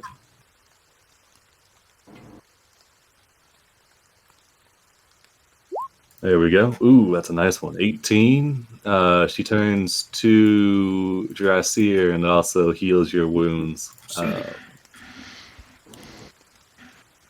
She'll give you a first level though. She's not chalkers on slots. All right. She after healing both of you, she kind of, in the best lobster folk manner, gives Kutu a stink eye. Jeremiah moves up kind of in front, protectively, taking like a battle stance, though kind of defensively. She says, please forgive the transgressions of this one. He is far too headstrong and relying on his own strength to maintain status within the tribe. We are sworn to only drive off or scare away the outsiders, not to kill them or attack them without great reason.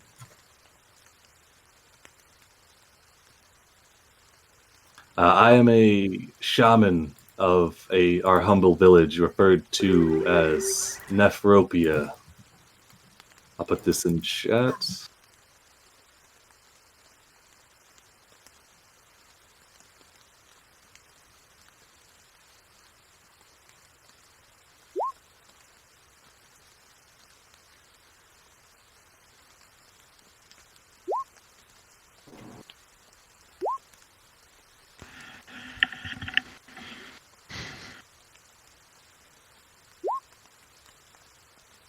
says, please, please.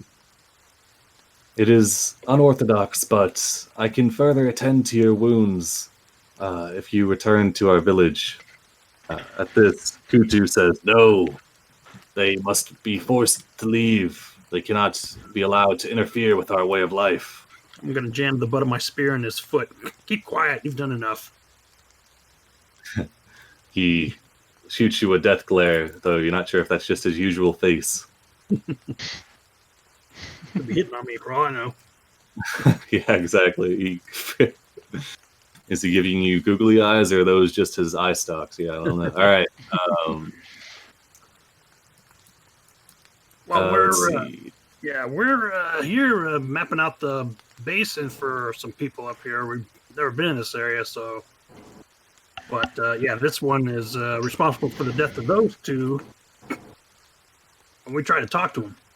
Yeah, she'll go over and she'll check these ones out. She'll find that one of them still breathes, and she'll stabilize them. And then the other one is dead. She'll have that one. Let's see. All right. She'll have these other two. She'll instruct them to carry them back, and she'll say, "Yes, it is the fruits of their labor, their own actions have wrought this, and none will place the burden on you. Please, if you return to my village, I have, let's see. I can offer you assistance with mapping the valley, and I can further attend to your wounds. If you'd like, you can give me an insight check, though it's like a high DC because there's not many facial features going on. Hey, Stanley, you okay in there? Yeah, he seems like an honest float. Yeah, Korra,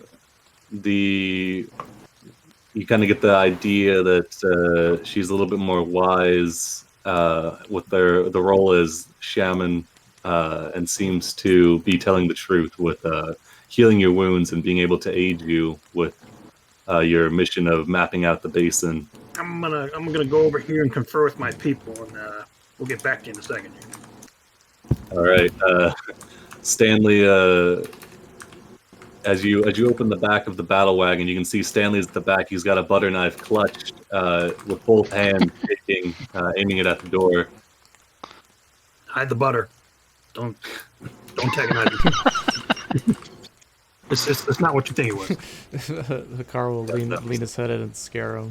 Be like, It's okay. He shrieks.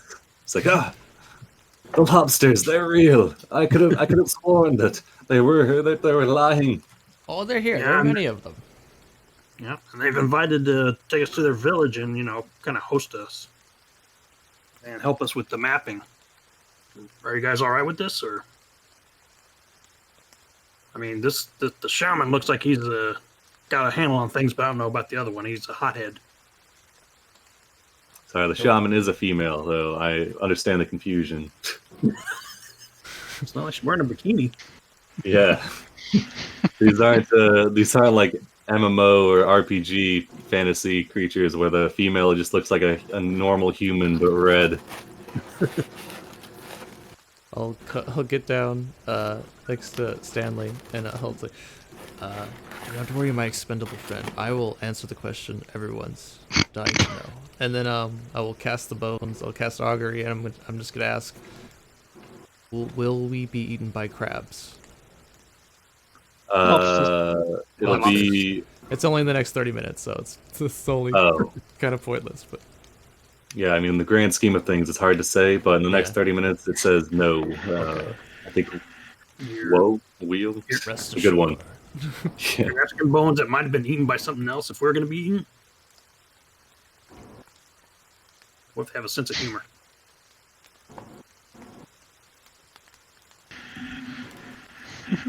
Well, if there's no objection, I think we'll be all right. All right. Kara seems very glad that you seem amicable and will start to lead you back to the Aldani village. Along the way, she'll explain that the Aldani have dwelled within this basin for centuries, and that she'll kind of eye like Kutu and the others, and she'll say that yes, it's typically outsiders are driven off by scaring them. Typically, our forms are enough to suffice, though some enterprising amongst us would like to fight, and thus bring. I think this would bring destruction to our tribe. We are not a particularly warlike folk, or particularly capable at war, I guess. That one is. Point at Kudu. He'll, you can see he kind of smirks under his lobster face. I guess. Good to be able to defend yourself, but don't go picking on fights with people who aren't going to want to fight you in the first place. Yeah, if she's leading us back, Fix is just gonna be back on the wagon. Try and keep it in line with the lobsters. All right.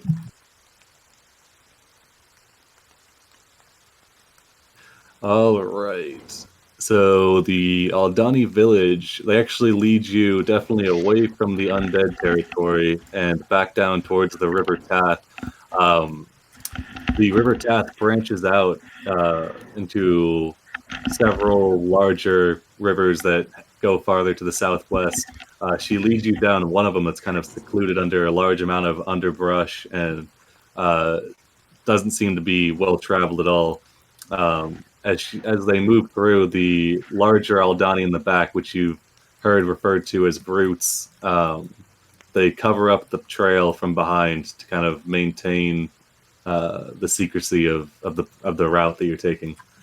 As you go, Stanley will work on his map, and he's kind of got the red crayon out again. This time, instead of troll, it's a lobster, question mark.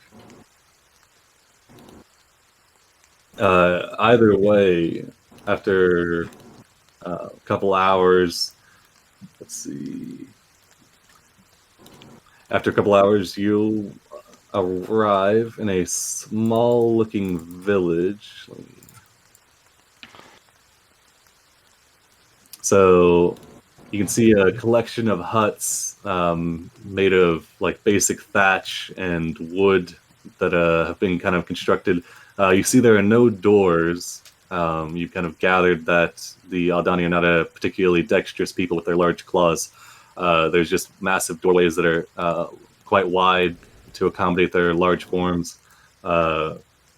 You can see it's about a half-mile wide complex of just kind of random channels and pools with the huts interspersed amongst them. You can see this area is actually teeming with small aquatic creatures and plants. You can see more of those large reptilian creatures with the seeming plants growing along their backs. As you get farther into the village, many of the lobsters kind of look at you in surprise, seeing you move through.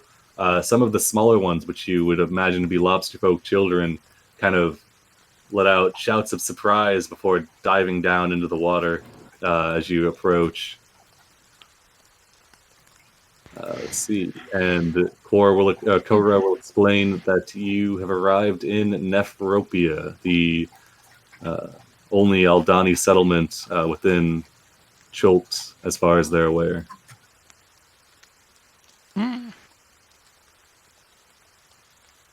She'll say, please, follow me to my hut. I will attend to your wounds, and perhaps we can discuss more about your mission here in the basin. Yeah. Thank you for your hospitality.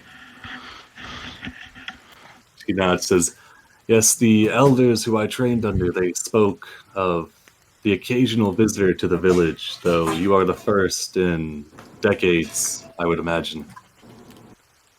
Where are we on the map? Right here. It's a... Under the green. Yeah, kind of under the green. Like the yeah, river, sorry. river I'll, delta or something. yeah, it's one of like a branching paths of the river that seems to be well hidden. Gotcha. Okay. So Wait, they'll what? lead you through. What are they calling yourselves? We are lobster folk, though. The more proper term, I suppose, would be the Aldani.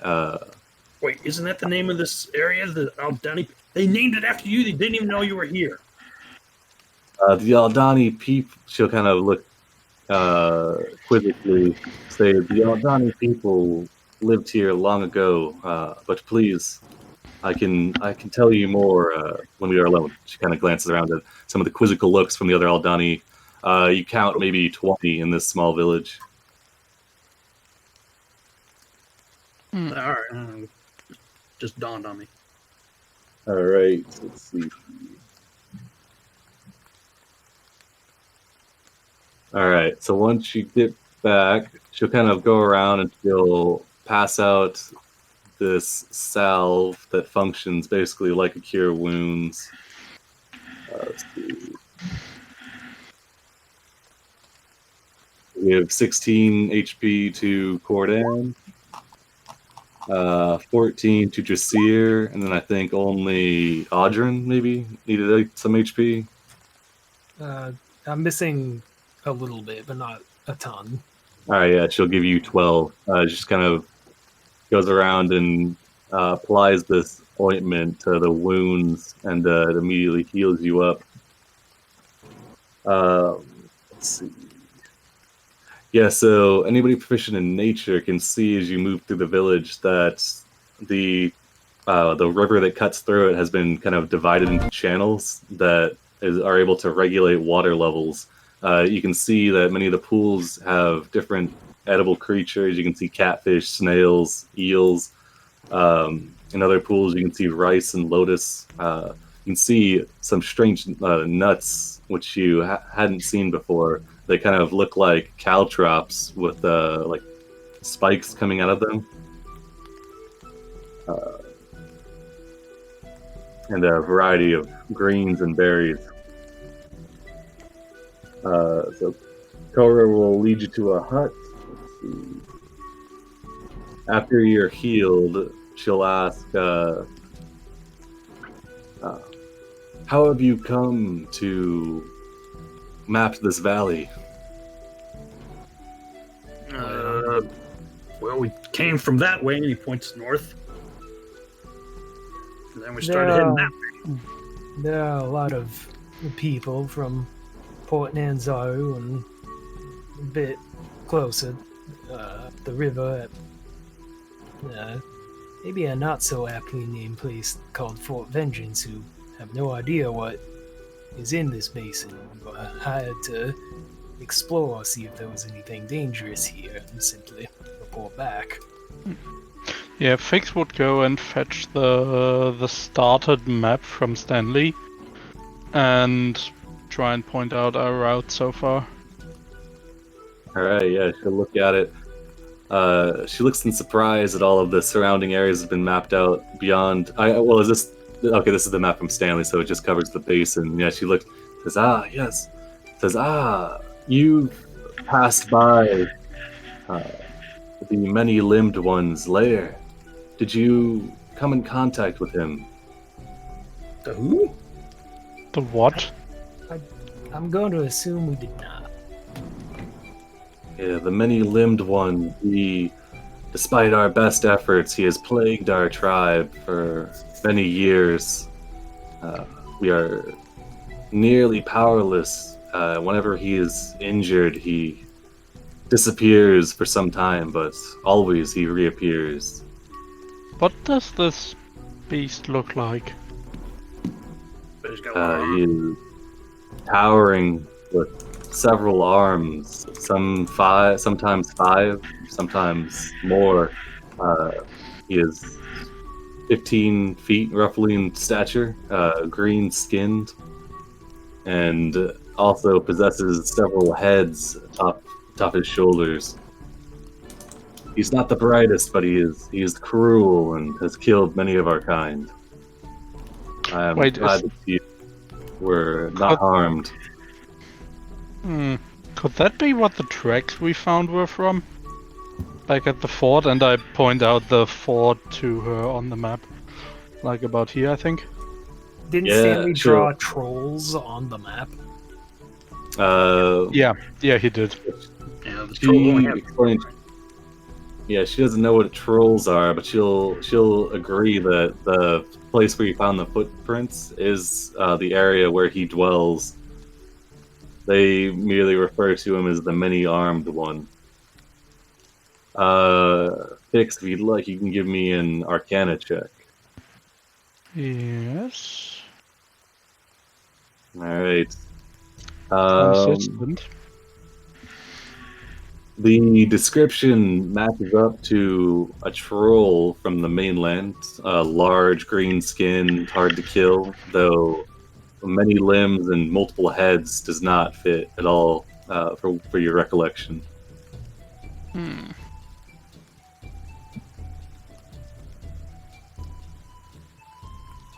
Yeah, I'll share that theorizing with the others. Sounds like it might be troll, but never heard of a troll regrowing more limbs than it had before. She'll nod. Say, with any regard, he hasn't been seen in this area for quite some time. She'll explain. To say the Aldani people. Well, first she'll explain that her position in the tribe is that of the shaman, the knowledge keeper, who is kind of trained by the elders and passes down knowledge from generations. She'll let you know that let's see. All right. She'll explain that the Aldani were a people, that were human. She's sure of it. Many centuries ago, back when Chult was a thriving metropolis and less so a untamed wasteland, or not wasteland, I guess, but untamed frontier, and that at one point the river Tath, which cut through the Aldani Basin, was teeming with lobsters, and that it was one of the chief exports from the valley. She believes that the Aldani people were overfishing and that they eliminated all the lobsters. Ubtao took issue with this and punished the Aldani people by twisting and contorting their forms into what they are today. And now they are kind of doomed to live out their lives as a punishment for the sins of their ancestors. She continues, says, but I believe there's a way to reverse this. I think if we were to restore the population of lobsters to the valley, that it might reverse the curse, appeasing Ubtao. Lobsters have not been seen in Chult for many centuries, though recently I have been having visions.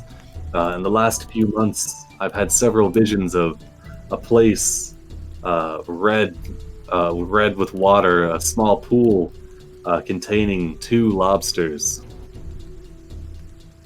This pool, red in color, I know not where it could be located, though I have seen the only such place that might fit. Floating above the jungle is a large rock-like area which rains down reddish water that seems to coat the land. Below it, this pool could lie, and there the lobsters might be found. Brought you... Oh, sorry, go ahead. A flying rock? Yeah, Which give me a direction history. is that? Hey, proficiencies. God damn it. You've heard rumor back in Port Nyanzaru of a floating kind of isle referred to as the Heart of Ubtao. Though this is the first confirmation that you've heard that it seems to actually exist. It appears to levitate magically above the jungle. She'll continue to say, I would not ask this lightly of you, though. The heart lies deep in undead territory. Its location is only known to us through records. Past the undead territory, if you could get me to it where I could recover the lobsters, I could pay you, and she'll bring out a small, I guess it'd be like a large sack, which she's able to maneuver with her claws, bringing out what appears to be a exquisite necklace with 5 pearls on it, each one kind of shining with a kind of a soft light.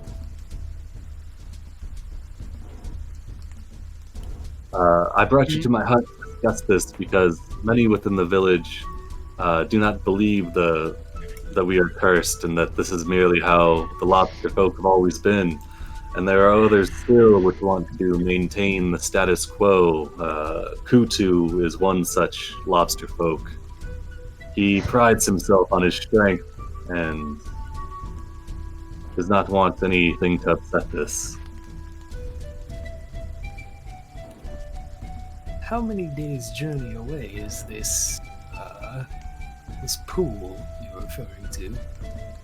I believe we could get there in 2, should we be unhindered by the undead. It's she'll describe it. It is to the northeast. Let me reveal it for you. The general location, which she believes. She'll kind of mark it out on your map, I guess.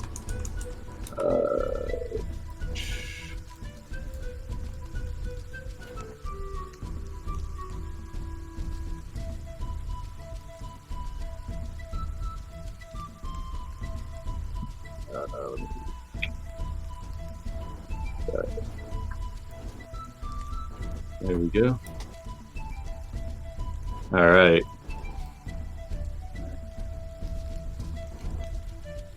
Okay.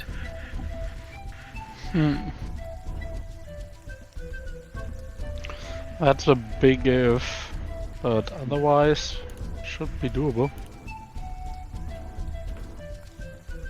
As in return, I will pay you with this, as well as all of my knowledge of the Aldani Basin and what lies within. There are many great ruins which lie here, destroyed from a time before we came to exist here. The Aldani are not much for exploration, though, and she kind of holds up her claws once again. Not much for the fine execution of motor skills that might be required for some of the temples here. Temple?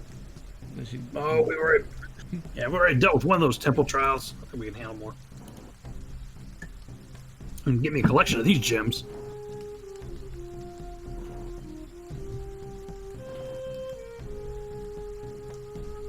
They'll ask, I guess she'll just ask plainly, so will you assist me? Why not? Oh, right. Anything else on the docket here? Well, we've been out from camp for a couple days, though. We're gonna need some rest here at some point. Can't just keep pushing forward forever. I guess you're saying you want a long rest? Well, at some point, because everybody's gonna be running out of spells and whatnot. But Yeah, I think she'll nod, say yes. I believe I can convince the others to house you if you would like to take a brief respite here in Nephropia. You can. We don't have much for trade, but we have cultivated many of the jungle plants. Let's see. She'll let you know about what they have in stock, I guess. Hmm. Alright. Do they need gold? I updated the this Nephropia handout with some of the plants. Yeah, she'll explain that. Unfortunately, no, the Aldani, we have no use for coin, though. We would definitely be willing to trade.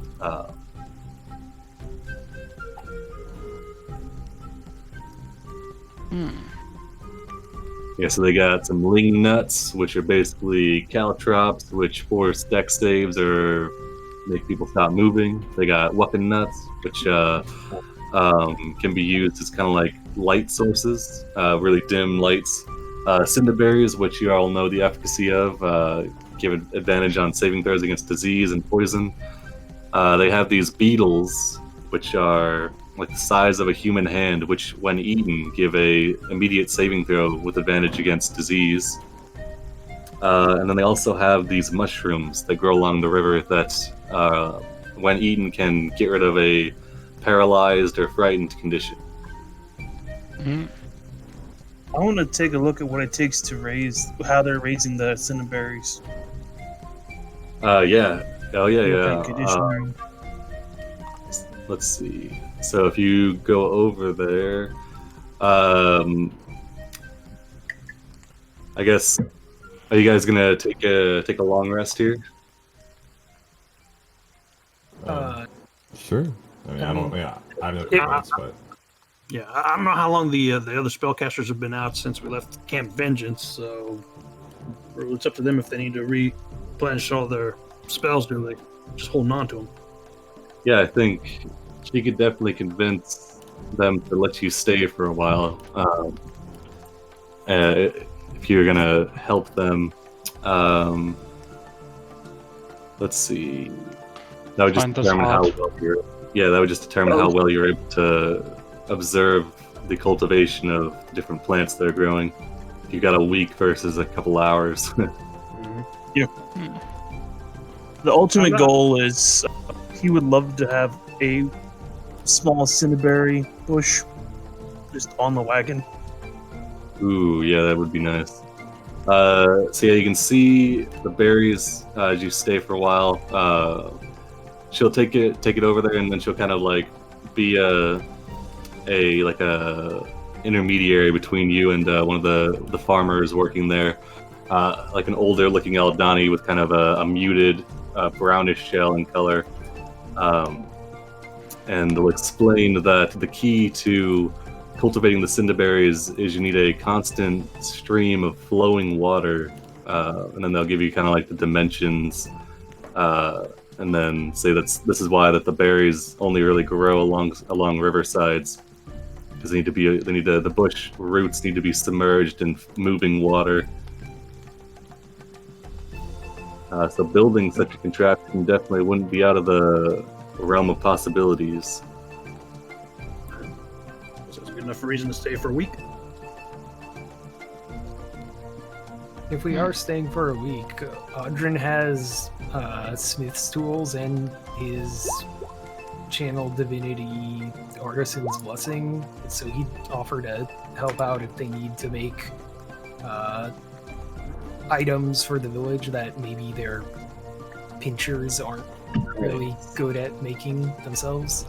Yeah, actually, if you offer your help with your hands and your craftsmanship, then they will, let's see, for each day of work, they'll give you, I guess, either 2 uncommon items off the list, or 1 rare item.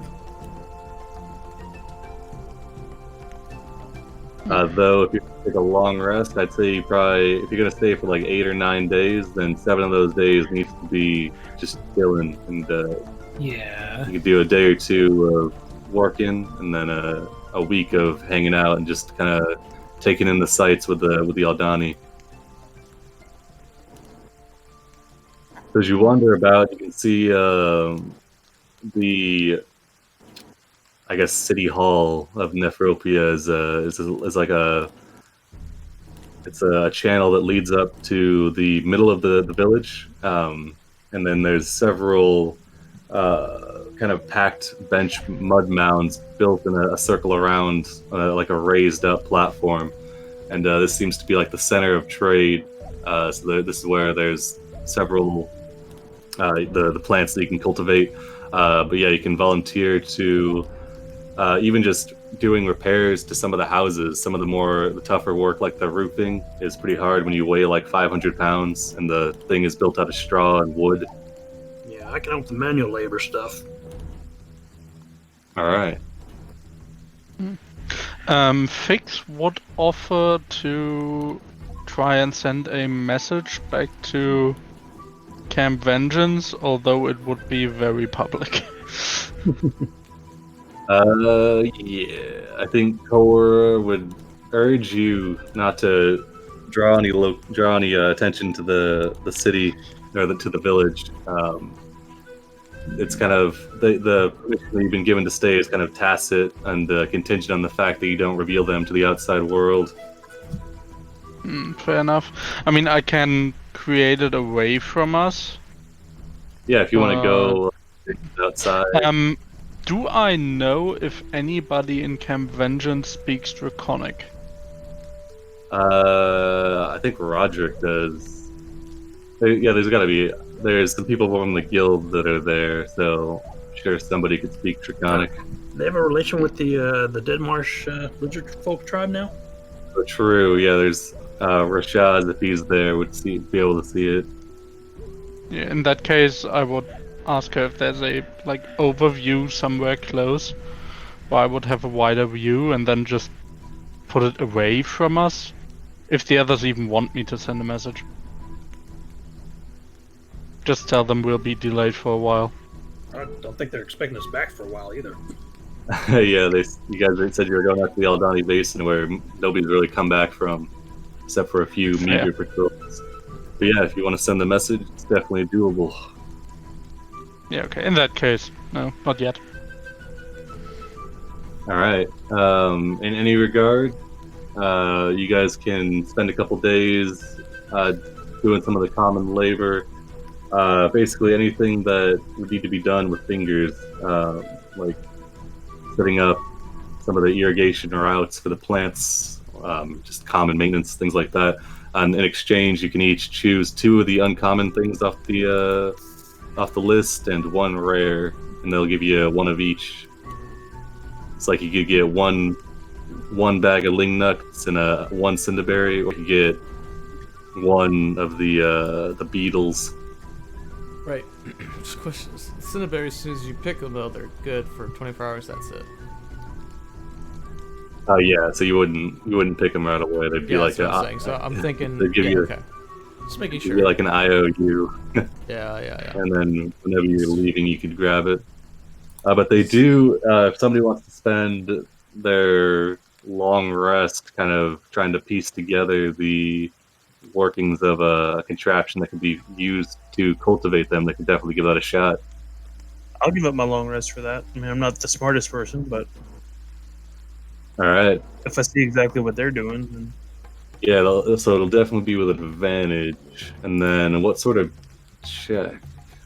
All right, lawyer me. What do you think? What could you do to construct this thing? What in your skill set would allow you to do it? what your seer knows? Absolutely nothing. What I know? That's part of the problem. Is Jasir is a fighting person, but I know in reality you can make a siphon just like you would for like a fish tank to siphon out the water. Oh, this is like an engineering type skill. Ideally, yeah. Cordam might be able to help with that. Same.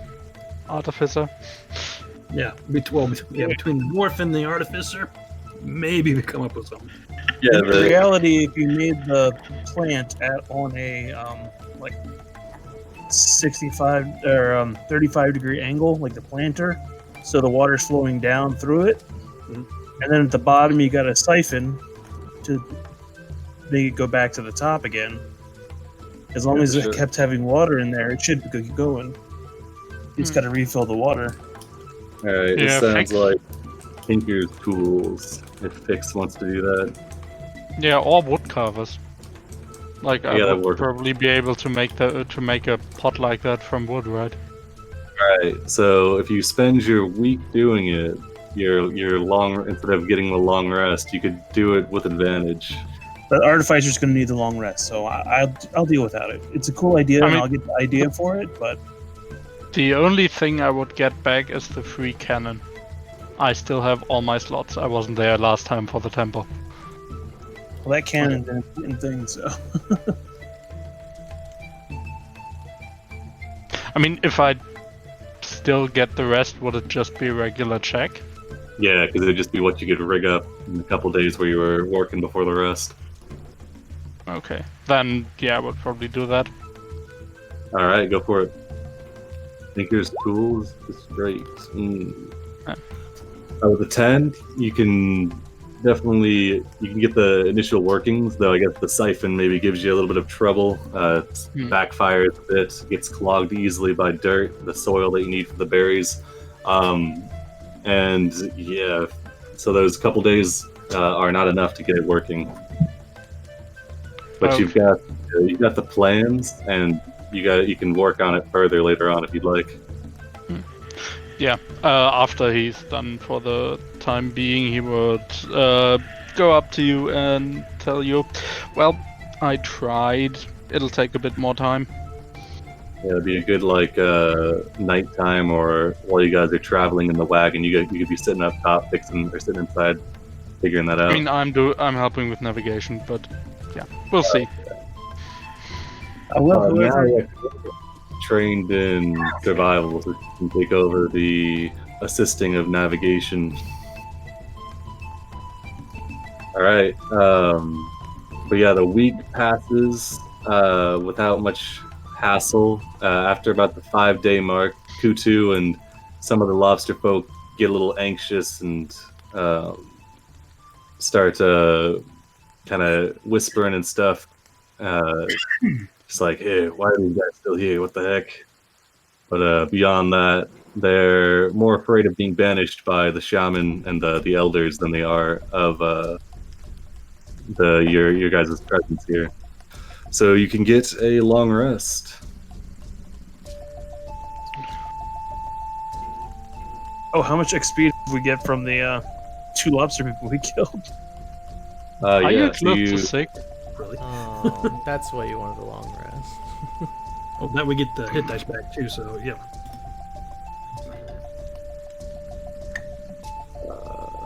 oh god, I have to add up. No, I already gave out the Temple of Trials, so let me see.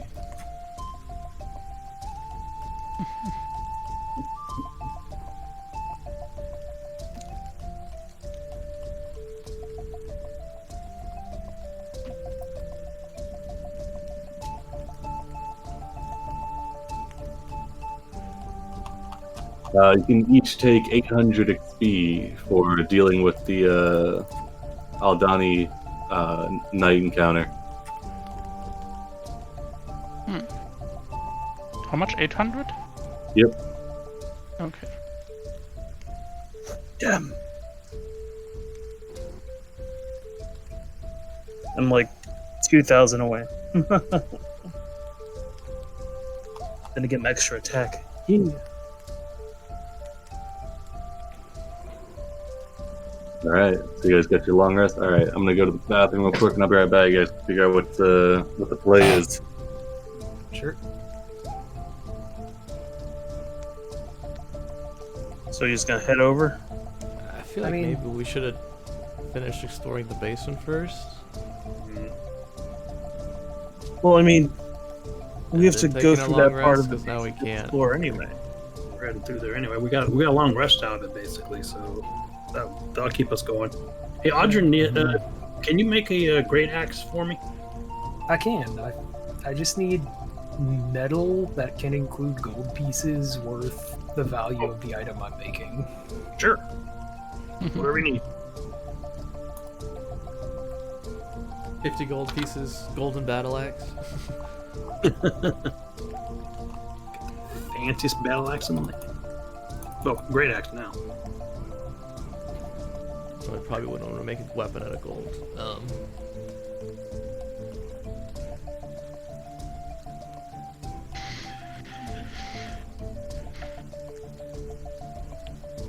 All right, I'm back. Welcome back. All right, so you're making a golden great axe. Something. I'm not, A golden I'm not axe. actually. Wow. Wait a I'm minute. not if you- actually sure because it just says it needs metal that can include gold pieces. Would the axe actually be made out of gold if we just took the 30 gold pieces a great axe is worth and I tried using channel divinity on it? No, it's gonna be broken as hell.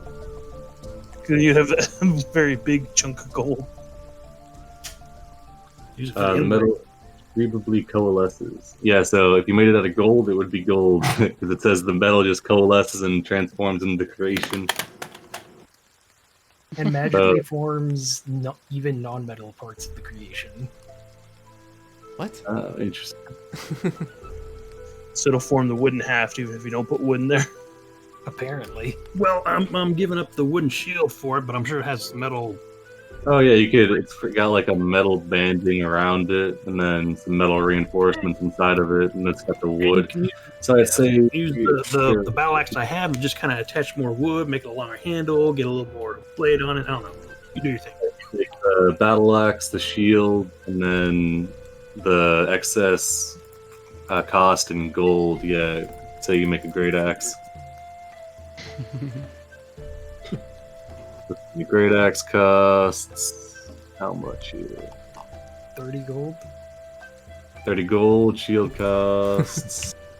Akar sees you like putting all the stuff into a pile, and he grabs some rocks. He goes and gets some sticks. Oh, in there. Puts a frog. Shield costs 10. Puts it on top of the pile some blueberries. I don't know where you got those. All right.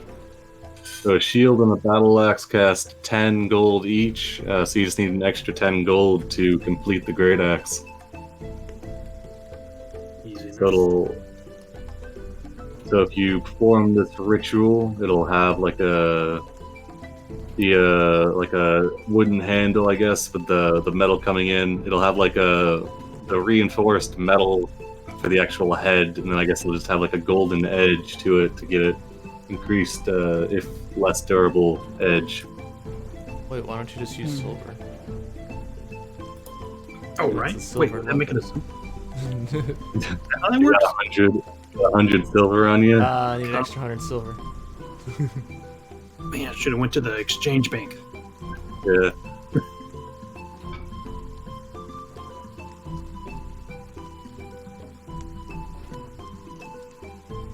All right. Sure, During the towards you, downtime, Korra will explain that. So the heart of Ubtao is located about 3 days. No, not 3 days. 2 days journey to the northeast. As soon as you cross the river, it'll be in undead territory, pretty much.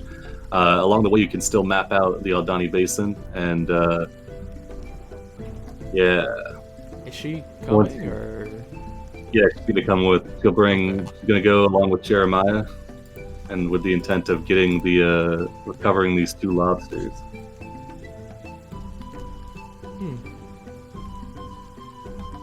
Okay. Let's go. Bible.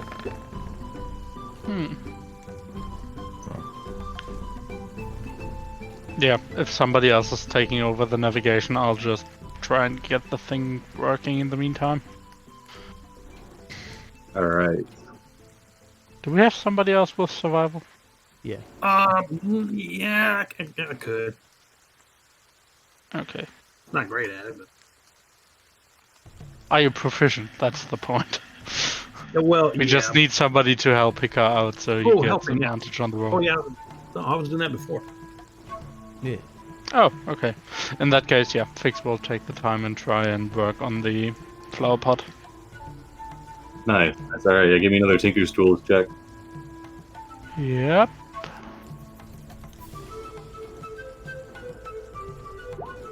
That looks All better. right.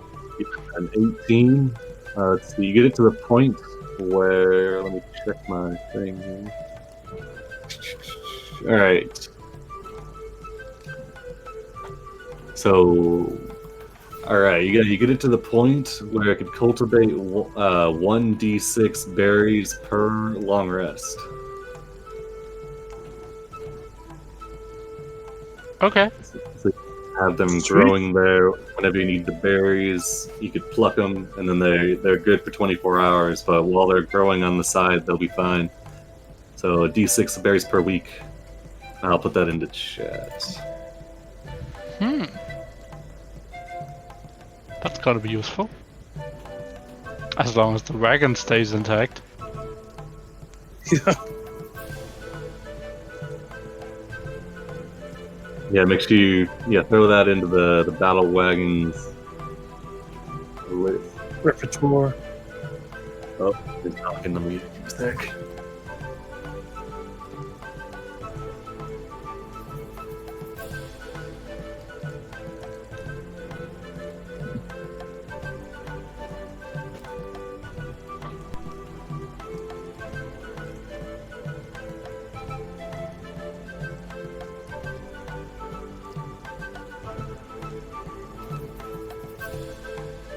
Alright, I'm back. I'm gonna update your wagon with the new pick.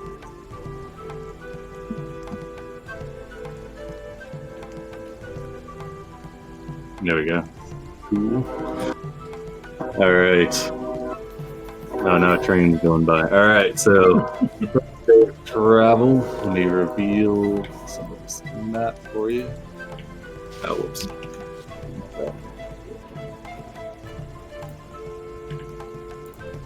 Alright.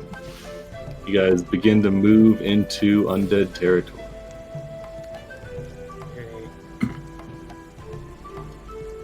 Just putting it out there. One of the things I took as for the reward of manual labor was cinderberries, which I guess I eat on the first day, since they only last 24 Alright. hours. Yeah, once they pluck, they're good for 24 hours. But we can just keep them in the wagon for the meantime. On the plant. Did we Yeah, get one one. each, or was it like one to share? Each person that helped lended like a day or two would get to choose 2 uncommon or 1 rare thing to Oh. take. Yeah, I would have taken 2 of those probably. All right. I would have taken 1 beetle, but I'm going to put it in a pot. Try to feed it. All See if I right. can find more of them and start growing those too. I'm making a mobile base. I'll put it that way. All right. Sounds good. You look for the most pregnant beetle. Roll me a d20, Dressier.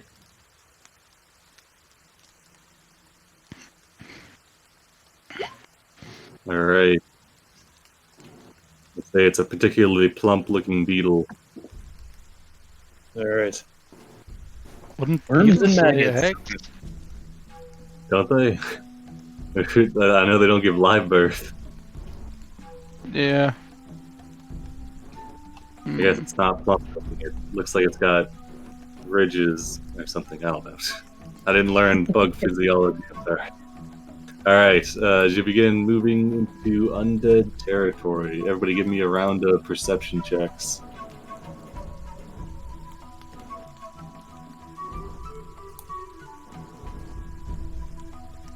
We. No sleeping. Oh crap! Even I rolled well on that one. All right. I'm usually Captain Oblivious.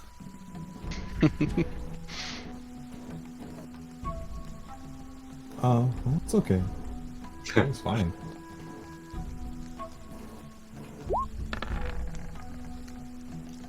All right. I come back and So- see perception checks being rolled, so I'll just throw mine in there, whatever. Yeah. All right. So as you're moving along, this familiar scent on the air, the jungle, I mean, for being overrun by undead, seems to be relatively quiet. You hear the growls and screeches coming up from the distance that are just kind of commonplace when you're in an area like this. As you get closer, you see this mist that kind of cloaks the trees as they begin to become more prominent along the edge of the Aldani Basin. This mist, some of you are familiar with, is present in areas of much higher concentrations of undead.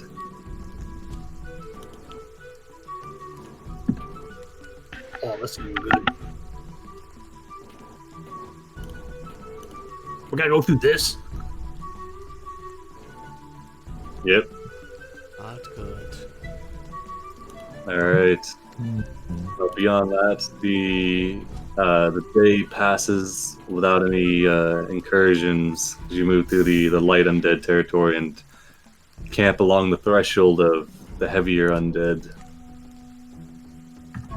Rotate. All right.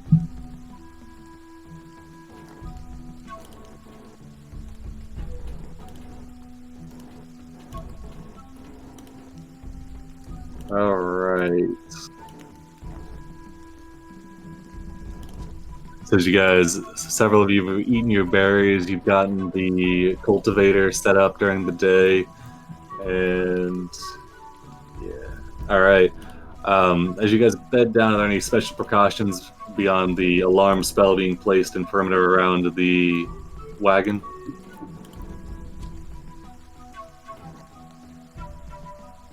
No drinking tonight. Probably for the best. Let's not go that far, but Necessary sacrifice. we'll see.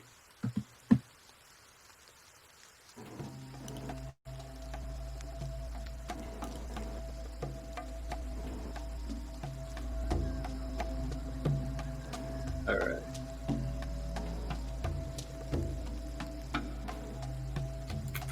All right. So as night passes on, we have nothing happens for these. All right, Hikar, give me a perception check.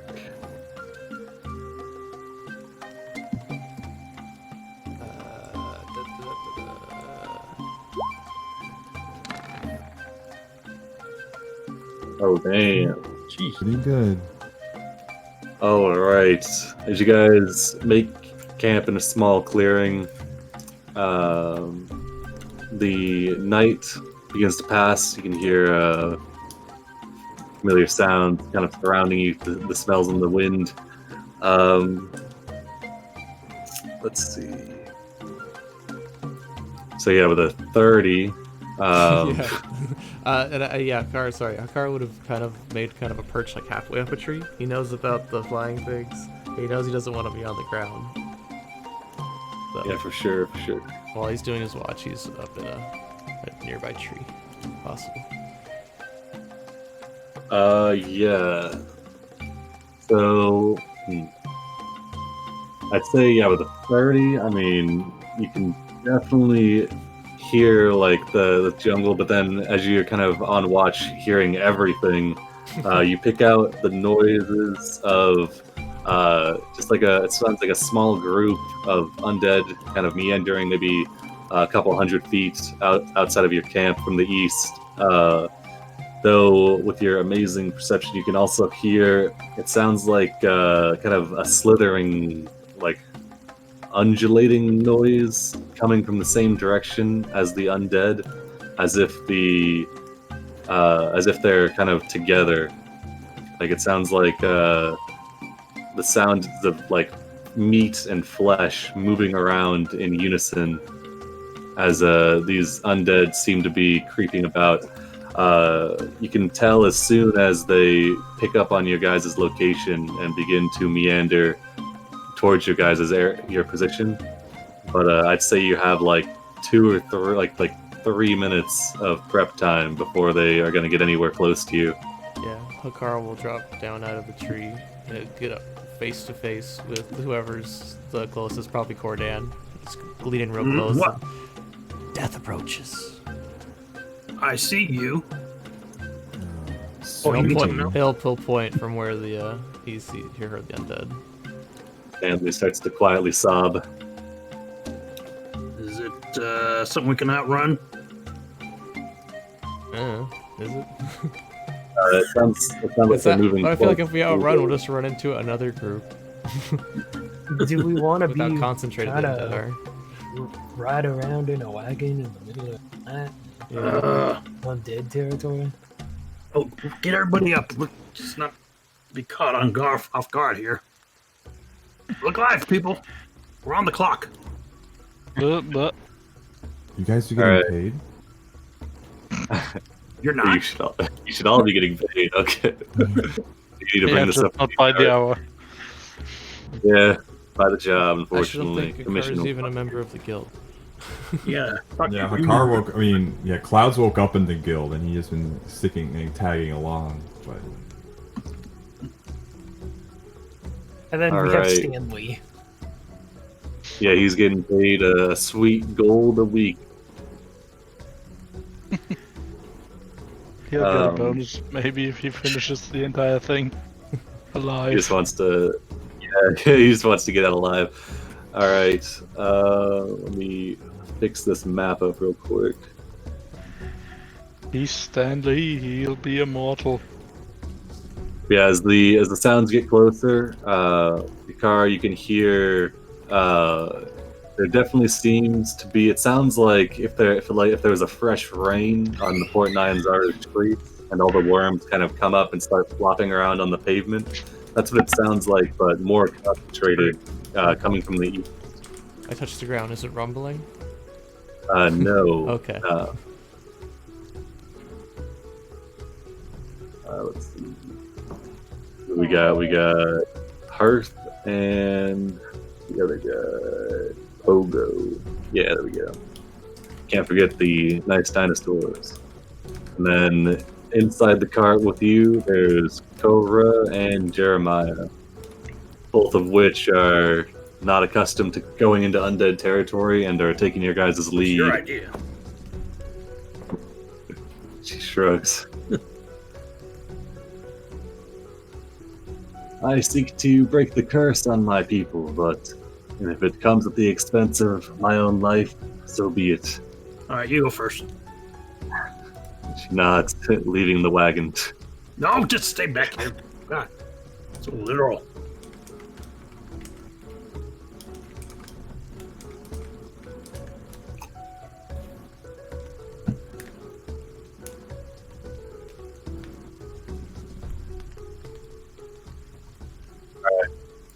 So you're in a clearing. Some of you atop the battle wagon, some of you in it. Hikara, you can hear the sounds of worms and zombies coming closer. Those of you, the rest of you, can also tipped off by Hikara. You can hear them when they're about a minute out. The trees here are pretty dense. There's like some tall grass in between the area, and you can see it begin to rustle, and several creatures stumble out.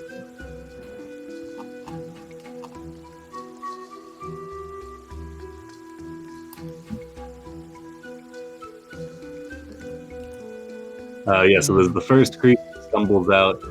You can see at first it's a zombie, but then it appears as if the flesh covering the zombie is all writhing and moving in unison together in every way. And you can see that this zombie has become infested by some sort of parasite, which is wrapping it in a thick cloak of worms. As soon as they break tree cover and can verify that there are indeed living creatures on this wagon, they all reach for their initiative dice and begin to sprint towards you. Nope. See several more Confused falling out. feelings. Like worms, but zombies. Anybody who's trained in Arcana, give me a Arcana check. Damn it.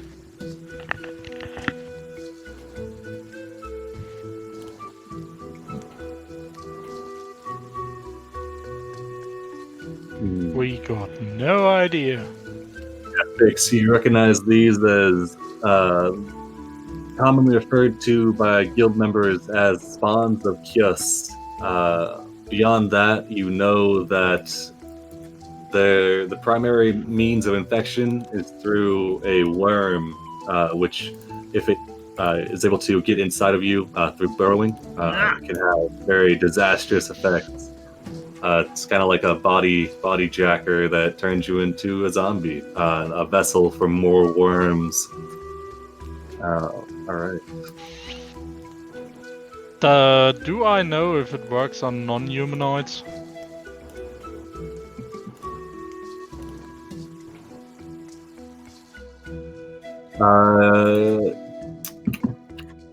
I'd say yes, though humanoids seem to be the favored means of transmission just because they're the easiest to catch.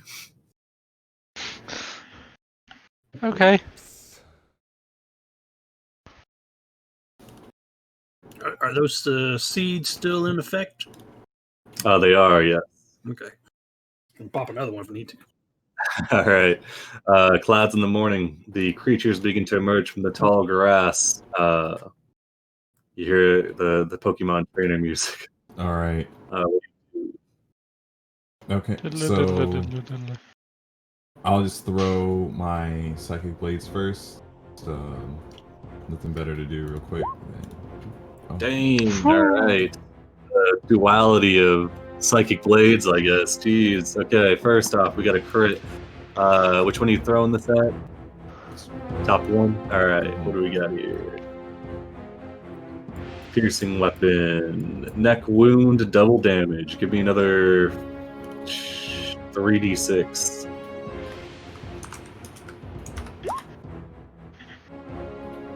Alright. So we got...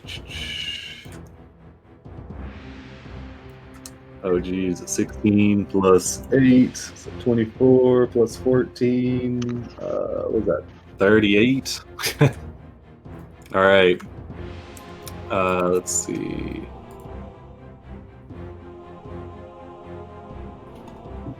Alright, your psychic blade sinks into this one, and it is immediately bloodied. You can see some of the worms go flying off as it cuts through the air, kind of landing in the grass. They immediately burrow underground. This next one. Next blade is a critical fail, which... Funny Bone. You have disadvantage on dexterity-based attacks for 1d4 rounds. Oh no. So give me a d4, Clouds. 3. Alright, so 3 rounds. You got a disadvantage. So I'll give you Alright. Alright, the spawn, the one that you just hit it. It's gonna sprint up here. And who all is on top of the wagon? Just Clouds? Yeah, I mean, unless anyone else wanted to be, but I was. Alright. It gets to right here. It can't quite kind of starts to scrabble at the wagon.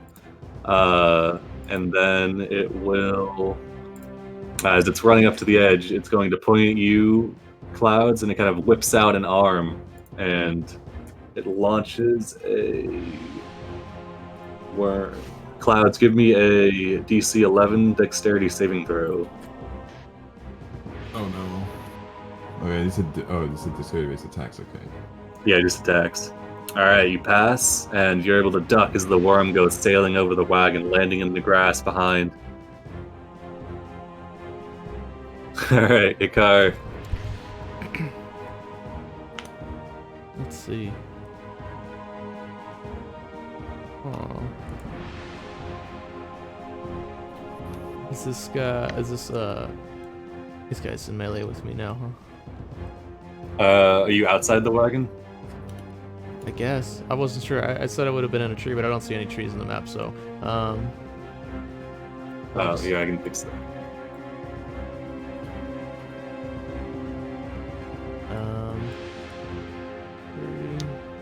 What is this? I think it's larger than 30 feet, isn't it? Where do you want your tree? I just throw it over here. You just throw it over here, closer to the, or yeah, cool. All right. Close. You're Closer standing to the right there undeads. outside. Yeah. Yeah, it would have done other stuff. You were outside. All right. Let's see. We can go here, and then from there, I think most of them would be in range. Yep. I'm gonna turn undead. Yeah.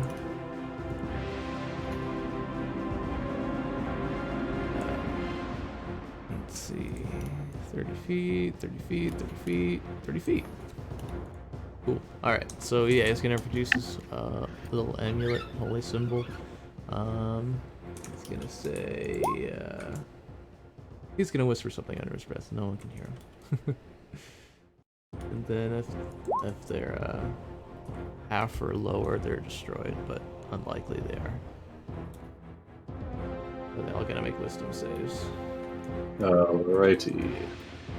Yeah, they're definitely not half or lower. So let's see. Didn't think so. Worms add like zombies plus worms. Yeah, that's a couple CR at least. Yeah. All right. So let's see. We got 1, 2, 3, 4. All right. I think we got 2 passes. 2 fail, yeah. All right. So the one bloodied is gonna fail, and it is. So it's frightened, right? It's turn, so it has to spend its turn moving away from me as far as it can, using its action to dash. The only action it can take is to dash. Gotcha. All right. Until they take damage. All right. Yeah. So this one, the one who was about to climb up on top of the wagon, is turned. The one that is in the bushes over here is turned as well. These 2 approaching from off screen are not turned. Okay, noticing that, I'll fly back. All right. Those ones are scarier. That is my turn. All right. Fix. Yep. Fix is going to climb up and out of the wagon. All right. Get on top. And, well, first of all, when he sees those things, he tells the others, keep them away from our mounts. Ooh, good call, good call. And after that, he's going to use an action to cast Fairy Fire around these 2. So a DC 15 Dex check, please. Save. All right. That's what's that? How big is that? 20-foot cube. Yeah, easily hits both of them. Both of them gotta make a dex. Both fail, and they are limited. Yep, both of them are lit up. All right. Yeah. So they're each shedding light. Yes, I could dim light in a 10-foot radius.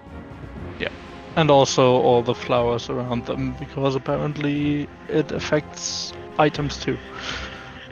I just deleted this freaking initiative. Why'd I do that? I was trying to copy it so I could just duplicate the light thing. Okay, whatever. Let's put it back in. Alright, let me... What was this initiative? I can figure this out real quick. So we got 20, we got a... Oh, we had 2 that had 1 initiatives. Alright, so I'm going to send this guy back down to 1. Alright, let me reshuffle. Let me go down to fix. Alright. So both fail and get banished to... or get lit up. Alright. Yep, is that your that's my turn? turn. Just gonna stay. Actually, I'm gonna climb back into the wagon. No reason to stay up there. Alright. You climb back in. Do you close the hatch behind you? No, that Alright. stays open. Alright, Jesse, you're up. Up out the back. Smack this thing with the hammer. Alright, I think it's probably with advantage because it's turned. No, I don't think so. No, it isn't, I think. Turnus just has to run. Alright, either way, 23 definitely hits. 410, you slam your hammer into the back of it, caving in some of its bones, which immediately start getting overrun by worms. And All right. that'll be it. All right. This one must dash away, so to get to right here, and then it'll dash with plus movement, so it'll get 55 feet off screen.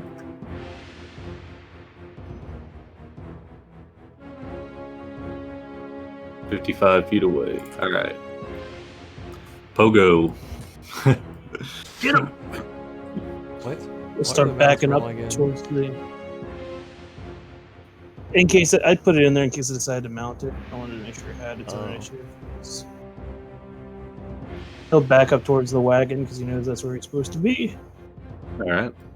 I guess he'll dodge. Sounds good. Audrin, you're up. All right. I guess Audrin will take a step out of the back of the wagon. Drasir is wailing on that one next to him, meaning that the turn effect on Yeah, that it's done Ooh. now. Yeah, it's done now. Right? I will Alright. cast Sacred. Sacred Flame on the one on Drasir. All right. Give him a Good dex boy. save. Oh, he meets with a +0. All right. The worms kind of shield some of the radiant energy. Some of them die off, but the creature seems wholly unaffected. Right? I will take a step around to the side of the wagon. All right. Cordan, you're up. Oh boy. All right, so he's gonna, assuming he's still he's gonna dive through the window and come right at that one that Drasir's got him. You gotta let him go when they start running. And new golden great axe swinging. See if it's any good. Hey, I didn't know it was Ooh, running. yeah, hit. Oh, I didn't even have to charge on that. 5 more for charging. All right, you come charging out of the wagon. Mm. You cleave this creature. Let's see. It stays up, though it is heavily, heavily injured. Most of the worms have fallen onto the dirt and immediately start burrowing into it. And the creature is a mess. It's been chopped up, slammed, turned, and hit with a psychic blade.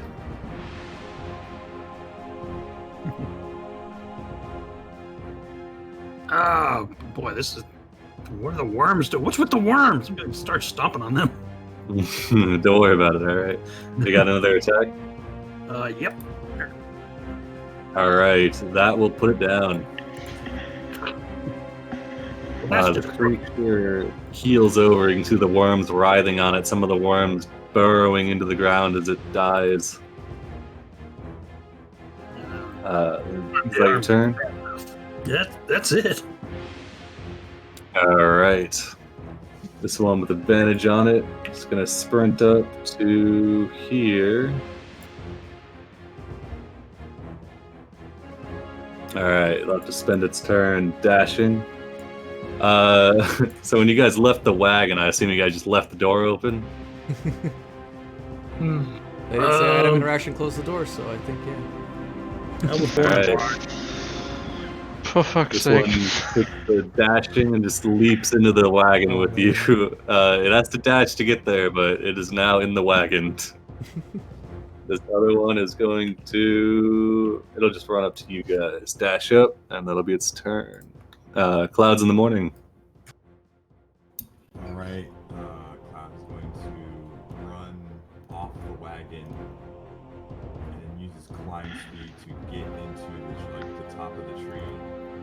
All right. All right. You climb up off the wagon, run over. Yeah, how tall is the tree? We'll say 30 feet. Okay. I want to pull this zombie towards me. And up. Yeah, I gave you some more trees. All right. You pull the zombie. Makes a strength save. Oh, a 19. He is not pulled. Well, then I'll still throw a psychic blade at All right, you chuck down a blade, cuts into it for 9. You going for the one by Audrin, right? I'm sorry. You going for the one by Audrin? This one right Yeah, here? the one by on. Yep, that'll hit. 9 psychic damage. All right. I did not have the sneaker for who's next to Audrin. Yeah, let's see. I added it in there, but I didn't say when I added it. Oh. Yeah, so 13 damage. All right. Yeah, and that's it. All right. You throw down a psychic blade, cutting off some of the worms as it engages with Audrin. All right. You see this one on the ground as you're beginning to move away, Cordan and Dressier. It seems to like kind of undulate as the body shakes violently before the creature rises back to its feet, getting back up. What? You can see the worms moving below the skin of the creature. It will then... It'll send a claw attack, one towards Cordan, one towards Dressier. Cordan. 22 for 7 slashing, 11 necrotic. As the claws rake across you, you feel some of the worms' like flesh scraping into yours, and it immediately starts to burn as the necrotic energy courses through you. Dressier, this one's for you. Oh, damn. 24 for 4 slashing, 5 necrotic. And then before it moves its hand away, Dressier, give me a DC 11 dex save, or get a worm.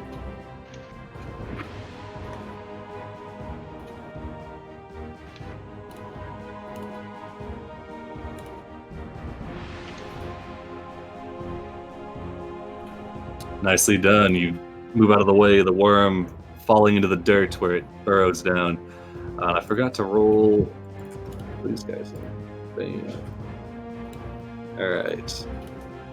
Oh, Jeremiah going right afterwards. Jeremiah sees the one leaping into the back, and he is going to leap towards this one. He lets out a mighty croak as he flies through the air, lashing out with a bite. It hits. That seems like a really bad idea. It does. He's a battle toad. This is what he does. All right. Target takes 11 piercing and is grappled. All right. Hikari, you're up. You can hear movement coming from the wagon. A lot of movement and a lot of croaks. Yeah. Party in there. I saw this one get up. Can I discern what might have caused that, or? I have an idea. It's on the other side of the wagon. Oh, you're in the air. Never mind. Yeah, you see it. Yeah, give me a religion check or Arcana, either or. Okay. Like I have a theory, but. All right, yeah, 15. You're fairly sure that these worms that are infecting it are the actual undead, not the body. The body is just a shell for the worms. Okay. So you're fairly sure you need to kill the worms. Fire, radiant damage probably typically works with undead. Well, where's the fire starter? And then I will go fly a little bit this way, and I will shake my staff at this one. We'll do Alright. Actually, advantage. I'll do a chill touch on it. All right. Trying to hit an AC of 10. Yeah. Pretty good chance. I clicked on it. I swear I did. You've requisitioned it, yeah. Yeah. Maybe I'll click on it one more time. Oh, there it is. Oh yeah, that's gonna hit. Oh. 3 damage. And then chill touch. Special stuff to undead, yeah. I forgot, but It does, yeah. It makes it so it's disadvantage on the next attack against you, right? against me, yeah. Yeah. All right. I'll try to remember that. All right. And it can't gain hit points either. Ooh, very nice. Yeah, let me mark it with be a good marker for this. Just do it red. No. A yellow dot. There we go. All Yeah, right. the So one it was on wasn't this it? one. It was on, because that one's in the Oh. cart, right? I was doing this one. It is in the Yeah. car. I thought you were shooting it through the window. All right. No. Small rules question. Forced movement breaks grapples automatically, correct? Yes. Okay. In that case, I would like to try and angle a thunder wave to get this one out of the cart. Okay. All right. Let's see. If it fails a saving throw, that is DC 15 Constitution. All right. In a 15-foot cube, man, this is gonna wreak some havoc on the inside of this cart. Yeah, I'm trying to angle it out of the door, but yeah, try to get rid of it. All right. If you cock your shotgun, you let's see, give him a con save here. Ooh, critically fails. He will take the full 11. Only 8. Actually, let me check. I think it's only for targeted spells. All right, Jesse, give me a D20. Nope, it's included. There's this thunder wave racks the cart. Not sure what the Sorry. Constitution saving throw of a cart is, but I imagine it's probably just a base 10. After he casts that, he'll cry out, "I'll fix it later." Is that Is that 10? Blast him 10 feet back? 10 feet, yeah. And then I'll use my item interact to shut the door. Nice. All right. Yeah, you just slam the door shut. Jeremiah And looks at you. Try and lock it. Ropes. Do we have a block bar? Yeah, you probably got a lock bar. You're going through heavy undead territory. It's gonna. I imagine you got that. Yeah. Then lock the door. All Sorry, right. froggy friend. No, he gives you a thumbs up. Wait, the frog? Yeah, he does. He has thumbs. He gives you a. I don't know. He's got webbed claw things. All right, that's you. Gives you the slow blink. Already looks. Yeah. You got it.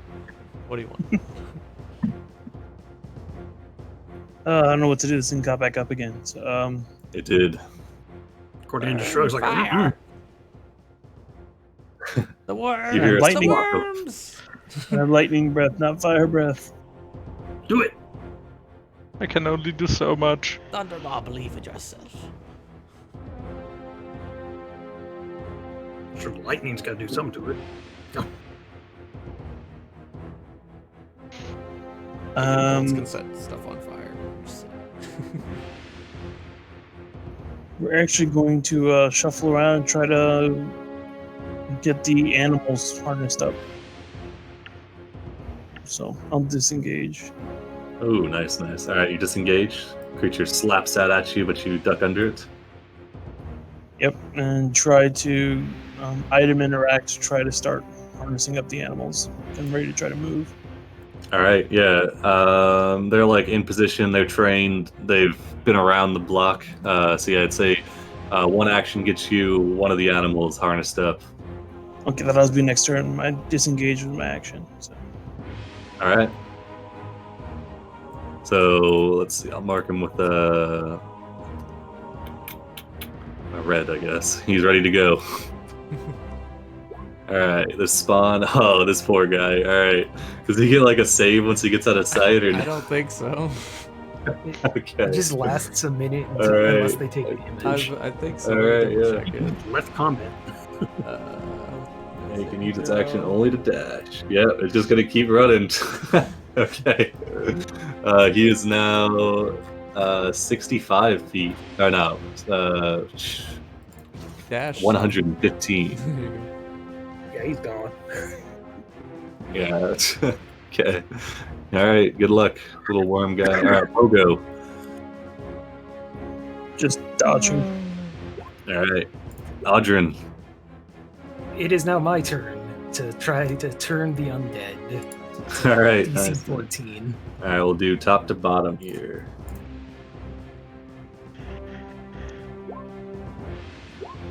Okay. The first one passes. The one that's got like 10 health.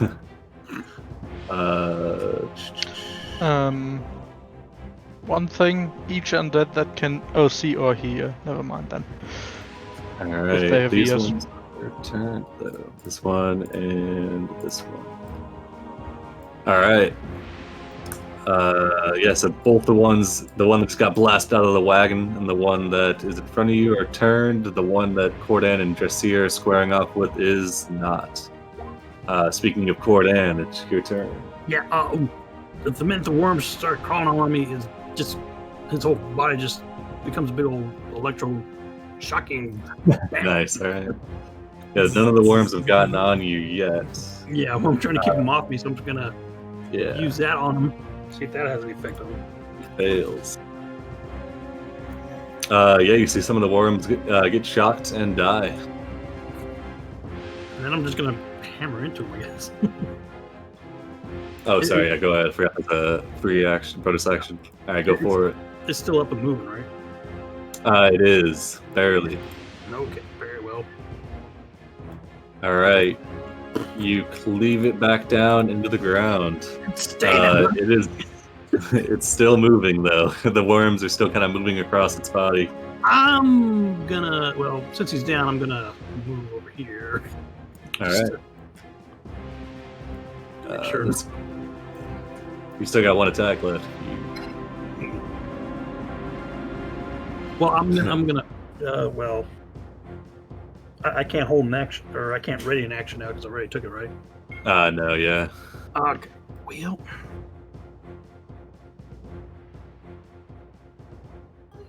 Oh, wait a minute. Josir was doing something with the animals. You need a hand back there?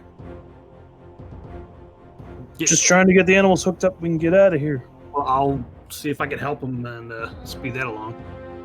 All right. Yeah, you can use your item interaction on Pogo to get him harnessed up. Okay. Do All that. right. He is ready to go as well. All right. The spawn of Kios will run. He's 15 feet off the map. This guy is 10 feet off the map.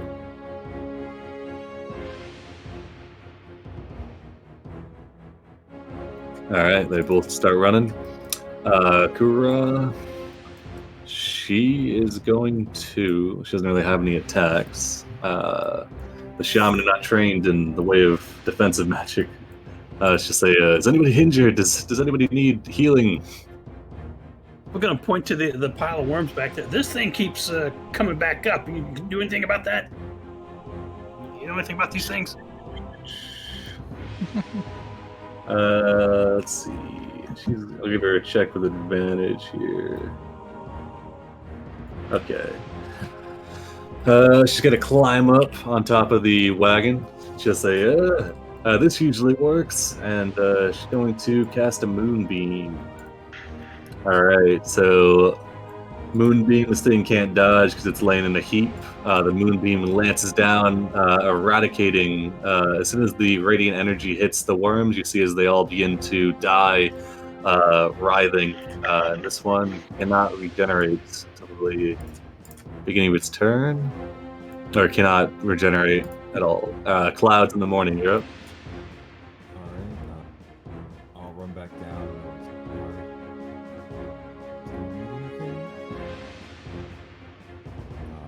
Load up. The cart is hard. Yeah, I guess I'll be at the cart and just be like, all right, I'll ready a spell if anybody needs anything, but that's about it. All right. The spawn, the radiant energy stops its regenerative trait, and it stays dead. Jeremiah, as you enter the cart, Clouds, he looks at you, points at you with one finger, and then points to his eyes with two fingers, like he's watching you.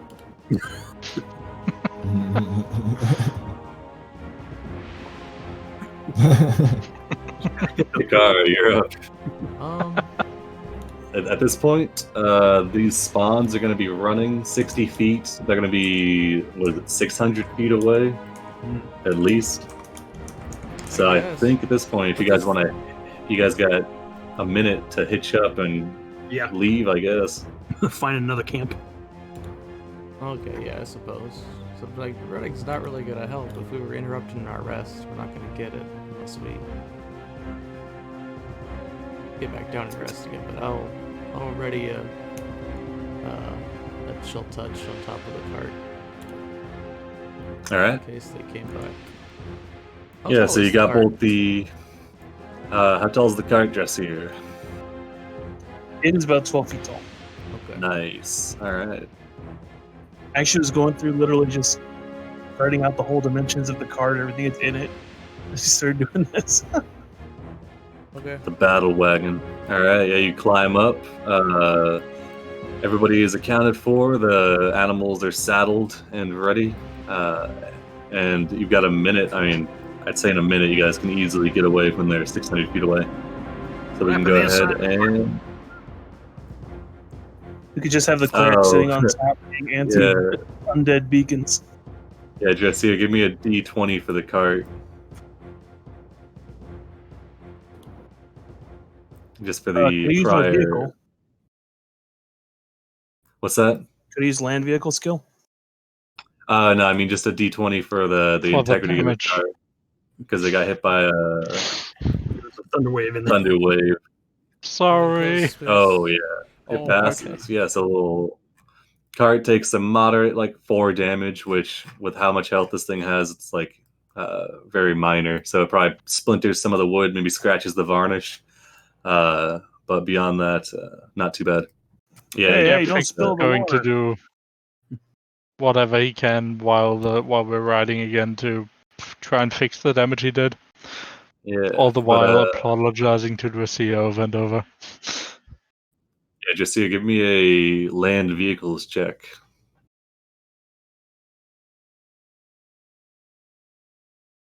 I guess you could probably get an advantage because Cordan's got water vehicles, so Yeah. What stat do you want me to use for similar it? thing.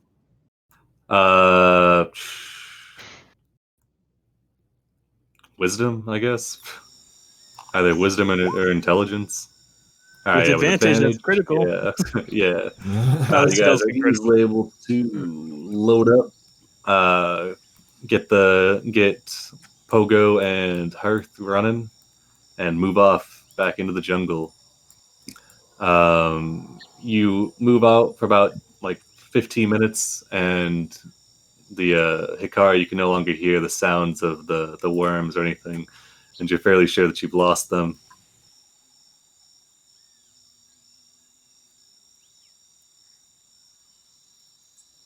And that is how wagons are useful. And there's more of that out there. No one said anything about worms. Yeah, so you gather that these so-called spawn of Kyus, just from combat with them, it seems that radiant or fire damage is needed to stop their regeneration. There's probably other things that work as well, but from your brief respite with them, that seems to be what works. You're not really sure what happens if the worm gets on you, but probably nothing good. Don't want to know. Yeah, lose a little bit of lunch, probably. Yeah, Fix would inform them that that's how they propagate. Not a good idea. So is it worms or is it undead? They're undead worms, actually. That's even worse. It's both. It's kind of like yeah, well, you'll find out. Don't worry. All right, let's see. Man, I hate All right, I love this jungle. All right, so you guys are a day's journey from the heart of Ubtao, right on the edge of this undead territory, or heavily undead territory. You've got the River Tath, I believe, is still to the south. You've got a decent chunk of the Aldani Basin mapped out. I'd say over half. And you haven't been going through these adjacent hexes too hard to find anything, but Cora will honor the deal after if you guys help her out, and will reveal the locations of the other notable areas if you don't just run into them when you're moving. But I think this might be a good place to stop because we've got the book club in like, was it 40 minutes, 30 minutes? Yeah, about 40. All right, yeah. So I think this is probably a decent spot, you guys. that work. When you mentioned the lobster folk at the beginning, I was like, oh well, I mean, they could be real. I don't know. It was a crazy night Crab partying people. over the week. These strange instruments. Drums. Yeah, Or just so crab ray for a whole week. yeah, the crabber was a good choice. Yeah. But yeah, you've learned that there seems to be a many-armed creature that is roaming around the Aldani Basin somewhere. There was some strange rumblings as you guys were traveling through. Those might be connected in some manner. You've outfitted the battle wagon with the beginnings of a full-on, a full-on herbalist's garden, which will be pretty cool. And we yeah. learned that monsters can love. True, true. All right. Yeah. So, is anything else we need to cover? Mm. I don't No, I think think so. that's a good pause for next one. All right. Yeah. Nice. Also, Thank now you. that I think about it, back in the camp, Fix managed to build like permanent versions of his turrets as ballista. Maybe we can put Ooh, one of true. those on the wagon. Yeah. True. Back in Camp Vengeance, Fix spent his 2 weeks of downtime helping out around the fort, which included outfitting. They've got 3 ballista so far. I'll actually take you guys over there just so you can see the progress so far.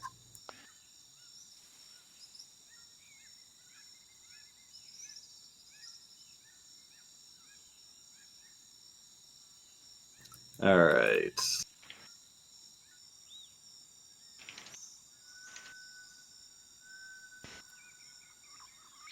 Let's turn the dynamic lighting off. There we go. All right, yeah. So they've got ballista installed along these little watchtowers that they're setting up with the stone from Mambala, and 2 of them have been outfitted with the Eldritch technology by Fix. So they'll be doing, instead of the standard 2d12, they'll be doing 2d12 force damage, which is pretty good. We can do that for the card after we're back, maybe. Yeah, get one outfitted for the wagon.